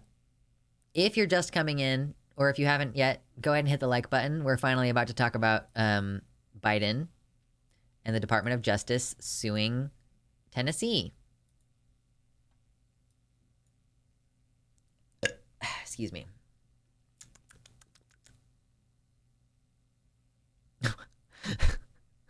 Grayson says, I made grilled cheese, but the cheese was too stringy and stayed an unbroken chain to the sandwich after I swallowed the bite. I felt violated. Oh, wow. That's... Yeah, you gotta chew more. You gotta chew harder. IDKY, I thought you were about to end stream. I do often quit after the 3-hour marks. Can't you get T-Gel? It's expensive. T-Gel costs like twice as much as my prescription injectable testosterone. At least it did the last time I looked. Well, that's actually a question that I have. I want to look that up right now.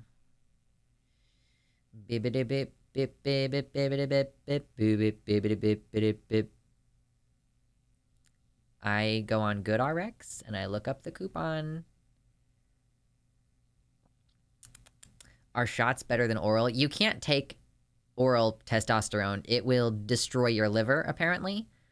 You can't do oral testosterone. You cannot. Androgel. How expensive is it?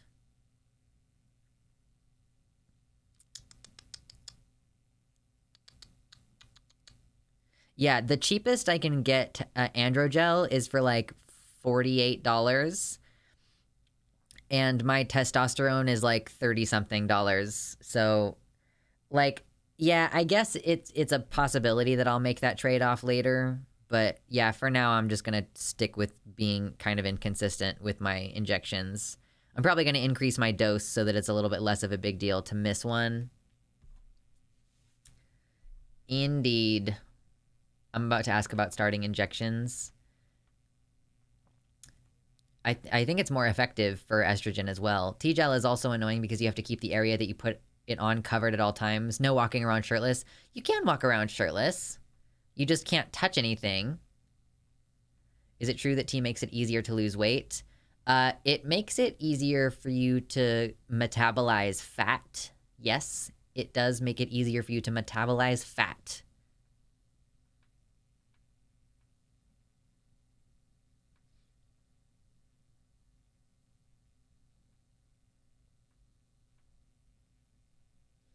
Estrogen is more time released in injections. Oral is kind of more of a burst. Yeah.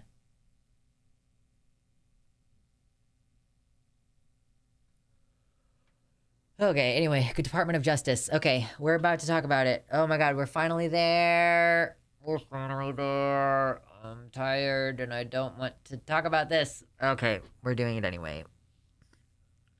hit like really fast on the stream. If you haven't done it yet, we appreciate you. Thank you, Roy Soy. Having cheerleaders helps me. I can power through. I got almost $50 in donations tonight. That's so great. Like, that's $50 in tips on one shift. So that's good. That's good shit. We love it. Okay. I still haven't mentally recovered from the previous segment. Yeah, I'm sorry. I should have given more of a trigger warning for that than I did. I'll have to make sure to put that in the video.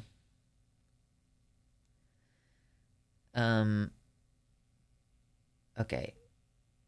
Just stuff on my phone is happening. Also can increase appetite, though. Probably depends on the person. Yeah, so yeah, I clarified when I was talking about testosterone and its effect on your weight. Like, it doesn't help you lose weight. It helps you lose fat potentially, but it will almost certainly increase your appetite, but also you're growing a lot of muscle. So the thing is, when you start testosterone, you will probably gain weight in the form of muscle before you start losing weight in the form of fat. Just like any other time that you are doing any exercise that involves growing muscles. You will gain weight because muscle weighs more than fat. And then you will start to metabolize the fat. Anyone else get thirstier for water on tea? I have not had that experience, I don't think. But if your skin is more oily, then hypothetically that's like water converting into oily skin. I don't know. Okay, let's get started talking about the DOJ. So obviously there's anti-trans laws happening all around the country. And I believe there was even one in Alabama that ended up being stopped by a similar action by the Department of Justice. Biden's Department of Justice has decided to start stepping in some of these situations where gender-affirming care is being restricted from minors.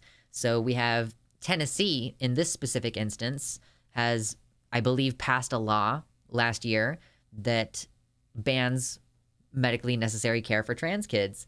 And the Department of Justice is taking action against them. This is the press release from the DOJ, and I am heartened by how strongly written this letter is. I am less heartened by what I think is going to eventually happen, but we will not get to the part where I'm pessimistic just yet. Justice Department challenges Tennessee law that bans critical, medically necessary care for transgender youth. This is from the Department of Justice. So I guess it's good that at the officially, like, the federal level of Department of Justice, they are saying trans healthcare is medically necessary and critical for trans youth. So the Department of Justice today has filed a complaint challenging Tennessee Senate Bill 1. It's such a bummer. Senate Bill 1. That means that the very first thing that the Tennessee legislature did when they convened to session to start passing bills to help their constituents, the very first thing that they did was limit the rights of trans youth. Disgusting. This recently enacted law that denies necessary medical care to youth based solely on who they are. The complaint alleges that SB 1's ban on providing medically necessary care to trans minors violates the 14th Amendment's Equal Protection Clause. So we are arguing for this under the 14th Amendment. It's like equal protection under the law. You can't approve testosterone therapy for low testosterone cisgender men and not provide testosterone care in the same type of gender affirming sense to transgender men. Like, you can't treat different groups differently under the law. That's like what the Equal Protection Clause is. You're supposed to treat everybody the same under the law. So yeah, if you wouldn't deny that gender affirming care to a cis person, you can't deny it to a trans person. So puberty blockers, I think, are one of the main ways that we can identify equal protection issues, is that you will give puberty blockers to teens who are experiencing, or kids who are experiencing precocious puberty, cisgender kids for whom you want them to have a certain type of development. But and then you, on the other hand, try to deny them to transgender kids because of their status as transgender. So we're kind of getting to this question in the law of whether being transgender is a protected class. Like, I think that that's fundamentally what this is going to come down to. And like, whether this counts as treating them different under the law based on that characteristic, you know? So yeah, the complaint alleges that this violates the equal protection laws by discriminating on both the basis of sex and transgender status. Doctors, parents, and anyone else who provides or offers this care, faces the possibility of civil suits for 30 years and other sanctions. Just describing some of the punishments that Tennessee has proposed for transgressing on this law. X-Men development, true. No person should be denied access to medically necessary care just because of their transgender status, said Assistant Attorney General Kristen Clark of the Civil Rights Division of the DOJ. She says, the right to consider your health and medically approved treatment options with your family and doctors is a right that everyone should have, including transgender children who are especially vulnerable to serious risks of depression, anxiety, and suicide. The Civil Rights Division of the Justice Department will continue to aggressively challenge all forms of discrimination and unlawful barriers faced by the LGBTQI+ community. U.S. Attorney Henry Leventis for the Middle District of Tennessee says SB 1 violates the constitutional rights of some of Tennessee's most vulnerable citizens. Left unchallenged, it would prohibit trans children from receiving health care that their medical providers and their parents have determined to be medically necessary. In doing so, the law seeks to substitute the judgment of trained medical professionals and parents with that of elected officials and codifies discrimination against children who already face far too many obstacles. So I believe that the Middle District of Tennessee is where this suit has been filed. Looking over here at the actual suit, you know, we have some children and their parents suing the state of Tennessee and the United States of America, plaintiff intervener. They're, this is the actual Department of Justice is representing these families in a civil rights case, is essentially what this is kicking off. So this is filed in the Middle District of Tennessee, which covers, I believe covers Nashville. Where was I seeing that? And like the defendants are the Attorney General, Tennessee Department of Health, Board of Medicine. Yeah, like a bunch of people are called as defendants in this case. This lawsuit challenges a state statute denying medically necessary care to children based on who they are. All people, including trans youth, deserve to be treated with dignity and respect under the 14th Amendment. The United States accordingly files this complaint and intervention to enforce the Constitution's guarantee of equal protection, challenging certain provisions. While prohibiting certain forms of medically necessary gender-affirming care for transgender minors, SB 1 permits all other minors to access the same procedures and treatments. For example, SB 1 accepts the same medical procedures when they are used to, quote, treat a minor's congenital defect, precocious puberty, disease, or physical injury. So all of those times that these bills have written in exceptions, like you're allowed to do these hormone blockers and cross-sex hormones and even genital surgeries on minors if they are intersex. You're allowed to perform sterilizing procedures on minors so long as they're intersex. That's allowed. So that's the basis by which they're doing this 14th Amendment thing. You're creating carve-outs, exceptions for precocious puberty, congenital defects, disease, or physical injury.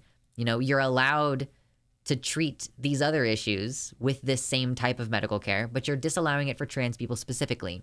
So that's kind of the basis by which they're running with this. SB 1's ban on various forms of medically necessary care only for transgender minors with a diagnosis of gender dysphoria discriminates on the basis of both sex and transgender status in violation of the Equal Protection Clause of the 14th Amendment to the United States Constitution. Silent Partner, a lurker. Silent Partner has donated $30. Thank you so much. That is awesome. Thank you so much. That brings us up to 75. 75. You know, I'll switch, because we're running toward the end of the stream anyway. If we get that other $25, I will flex. I will show off my body and flex for you.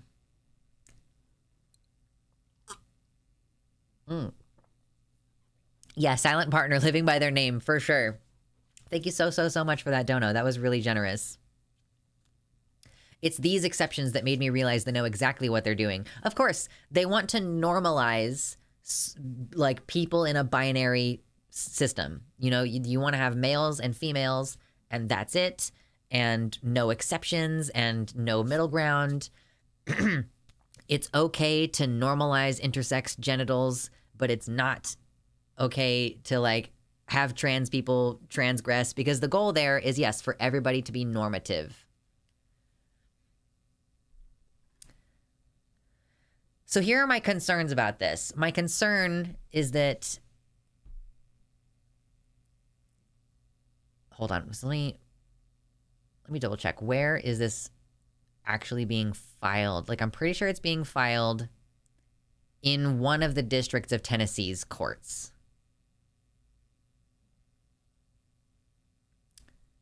Like a federal court. I guess not the state Supreme Court.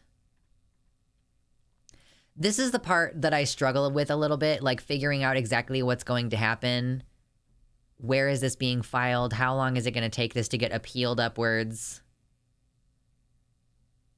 You're a bad influence on me because of the sex work thing? I mean, it's mostly I'm the one who decided that I was going to work out and become sexy. That was my choice. That was me. I'm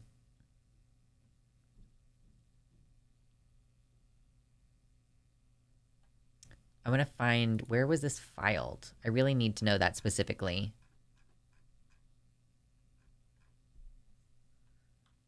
Okay, the Middle District of Tennessee, Nashville Division.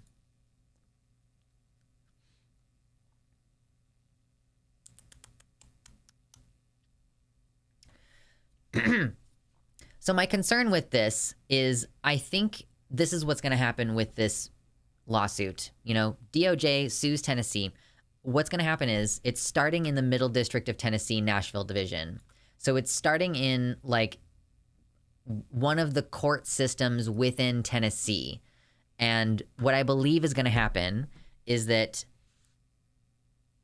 they're going to continue to appeal this up and up and up and up and up until it gets to the Supreme Court. You know, it's either like, what's likely to happen is that in some of these lower courts, the United States government is going to win. They're going to be able to successfully argue that this goes against the Equal Protection Clause of the 14th Amendment.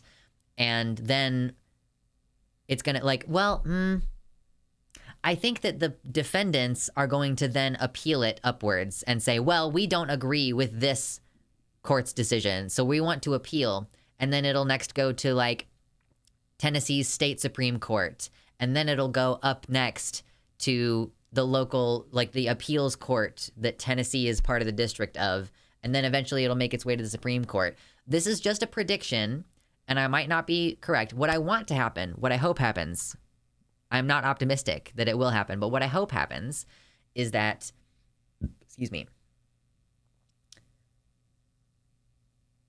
this just gets dropped after this. Like, I hope what happens is this is a very clear-cut case of equal protection, and that precedent will then stand for them to say, okay, well, in all other places in the country, this can't be done. But I believe what's going to happen is maybe not with this one, maybe with a different one. Maybe, yeah, it might not be this case. But what I believe is going to happen is eventually one of these cases where the Department of Justice or someone is suing one of these state governments for, you know, First Amendment, Second Amendment, or sorry, not, for like First Amendment, Fourth Amendment, 14th Amendment, whichever one it is, they're going to appeal it up to the Supreme Court. And then the Supreme Court is like clearly has been stacked by Republicans repeatedly and is a conservative partisan court now. We're probably going to lose our rights on a bigger basis. Like that's my humble opinion, is I actually I'm like not psyched about the idea of this going up to the Supreme Court, because I think what's going to happen is we are going to lose our rights on a more broad level with all of these like Trump appointed justices, other Republican appointed justices. That's my, I guess, sort of pessimistic view on what's going to occur here. It's like I almost don't want this kind of lawsuit to happen because this Supreme Court is not going to be on board with us. Like maybe the swing vote. What's the name on the swing vote? Who is he? What's the name? We do have one guy on the Supreme Court who does sometimes, like, on a strict constitutional letter of the law kind of situation.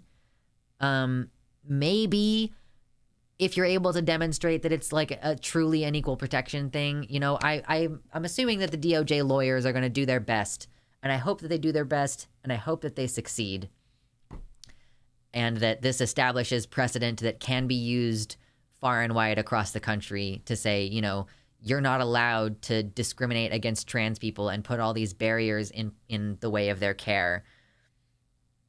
We can hope. We can hope at least. We gotta get our Instant Pots and make some party favors for the conservative justices. Oh my God, true. You know, I actually have been considering, y'all, did you ever, you know, when you were a kid, we're done with the segment. You know, when you were a kid and I think it would be really funny if I had an editor and I sent off the content to the editor, and I would do that thing where I start talking about some stupid bullshit and then I cut myself off and go like, oh, we're done with the segment. Like, if that's how my editor like ended my streams, that would be really funny. I could just do that to my own streams, I guess, like my own content. But speaking of Instant Pot and making party favors, I did actually. Did you ever go to your grandparents' house when you were a little kid? Or maybe even up to the present day, people still do this. But you would get like this dip, this cheese and beef dip. Like, it's ground beef. And it's like Velveeta. I think primarily Velveeta.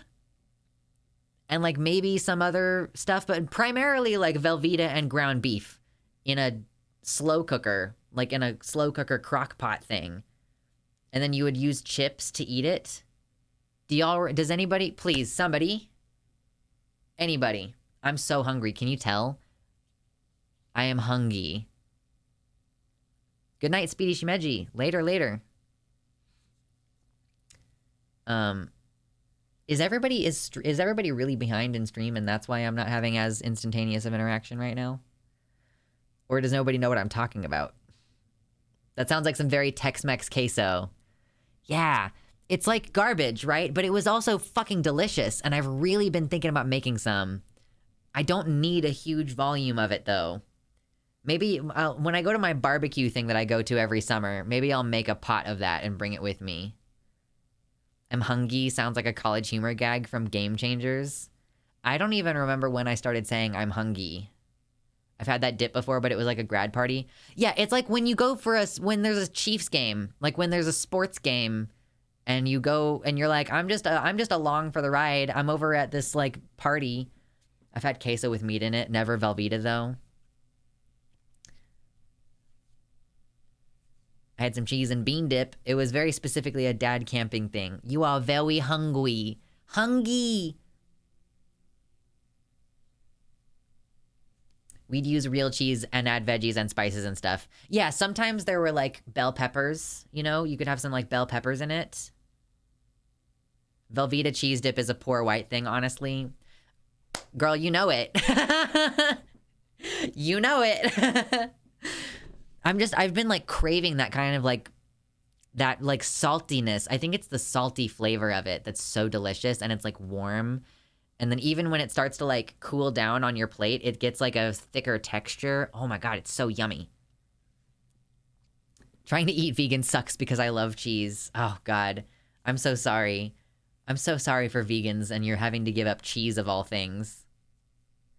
Me hungry entered my vernacular around the same time as me angy in the early aughts. Yeah, basically, like I'm pretty sure that I started saying I'm hungry when I was like in middle school, which was like 16 years ago. How old am I? I'm 29. When was I in middle school? Middle school started when I was 12-ish. 11 or 12? Yeah, so a while ago. Like, let's just say a while ago. I'm starting to get old. I'm getting old. Oh no, Luxander, you're making me feel so old. I'm making me feel so old. I'm making a vegan pizza right now. Oh, that sounds so good, Shade. Community did that to me. Pizza, pizza, me so hungry. Pizza, pizza in my tummy. I'm ashamed to admit it. The Tostitos or whatever brand cheese dip you can buy in the tortilla chip aisle, it's the same thing. Warm it up. Mmm. Oh my god, I should. So delicious. I got some brie, and I got some cheese that I don't know how to... I don't remember what it was. I can't remember what it was, but I got a little tiny, it was like a little teeny tiny round of cheese. It's like literally like this big, a little teeny tiny round of cheese. I'm gonna have to Google, am I even supposed to eat the crust of this cheese? Or is it one of those cheeses where you have to like not eat the rind? You know what I mean? Like you can only eat the end, the center part of the cheese. I don't know. I'm gonna have to Google how to eat the cheese that I bought. I'm a decade older than you. I'm a grandpappy. Oh Lord. I remember like high-fiving my sister-in-law when I turned 18 because I was like, I successfully made it to adulthood without getting pregnant because my mom gave birth to me when she was 15, and I feel like I was successful in not doing that. No, not brie. Yes, I know I can eat the... Yes, brie is a soft cheese. It doesn't have a crust. I got a different kind... Hold on. I got a different kind of cheese.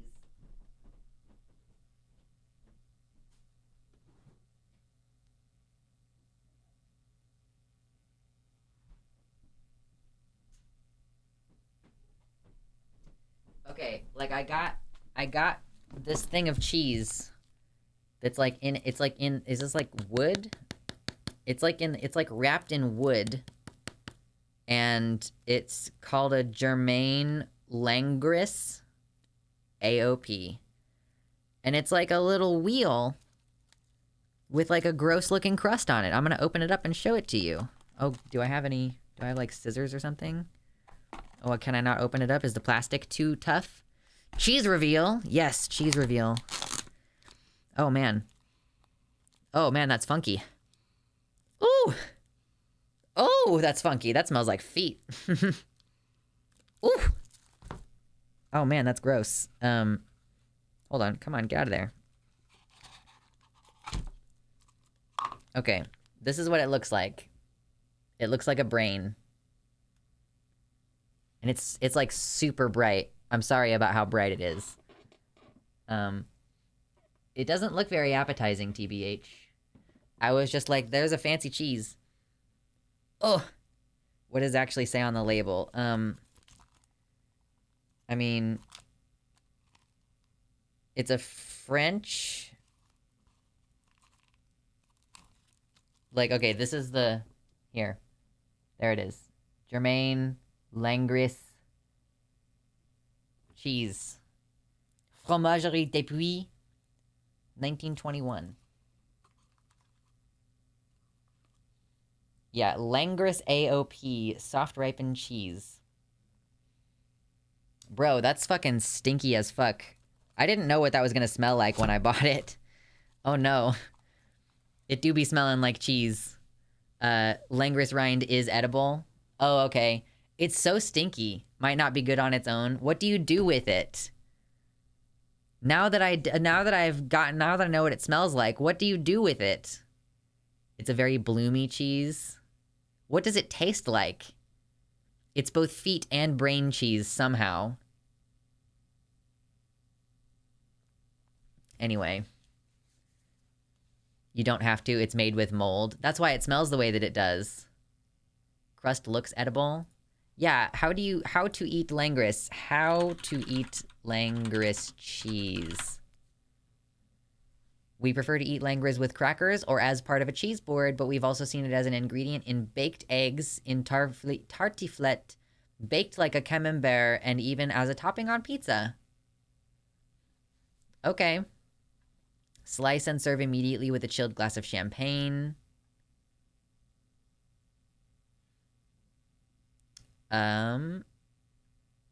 yeah, so I guess you can pair it with champagne or red wine, or you can put it in a salad.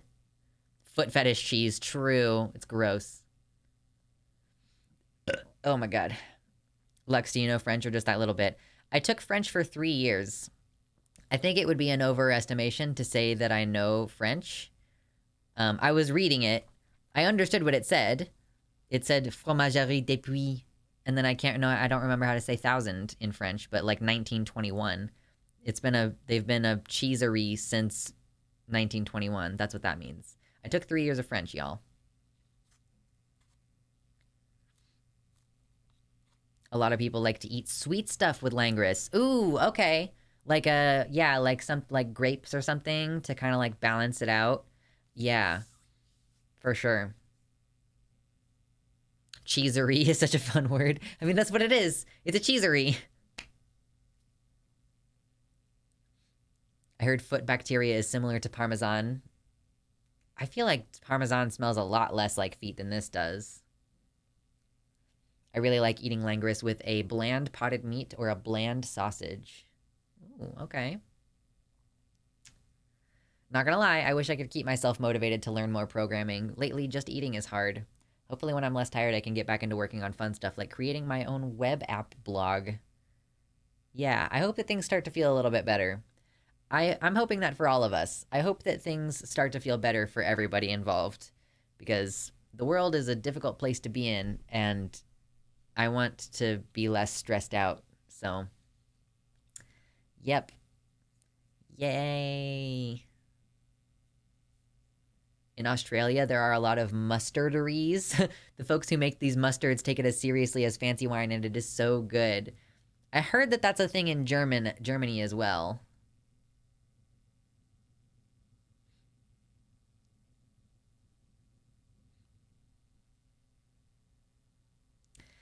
Well, this cheese is stinking up my desk area. It's stinking up my office. So I'm going to go put it away and get off of stream and probably eat some of the pot roast that I have going in the kitchen still. So thank you everybody for hanging out with me. Thank you everybody who donated tonight. Thank you everybody who hit the like button. We got to 150 likes on today's stream, which is fucking a banger. That's pretty good. Goal for this summer is to get to a point where we have like 100 people in stream on a regular basis. That's what I want. That's my goal for this year. I'm going to keep streaming regularly. I'm going to keep going, bringing you the news and the entertainment. And we will see you. I mean, hypothetically, I'll see you on Sunday. I might be too tired, if I'm being honest. Like, the fact that I pushed through tonight and streamed anyway, even though I was tired already, I might need to take Sunday off. But I will maybe be there anyway. All right. Peace out, Horties. Be good. Or don't get caught. Either way.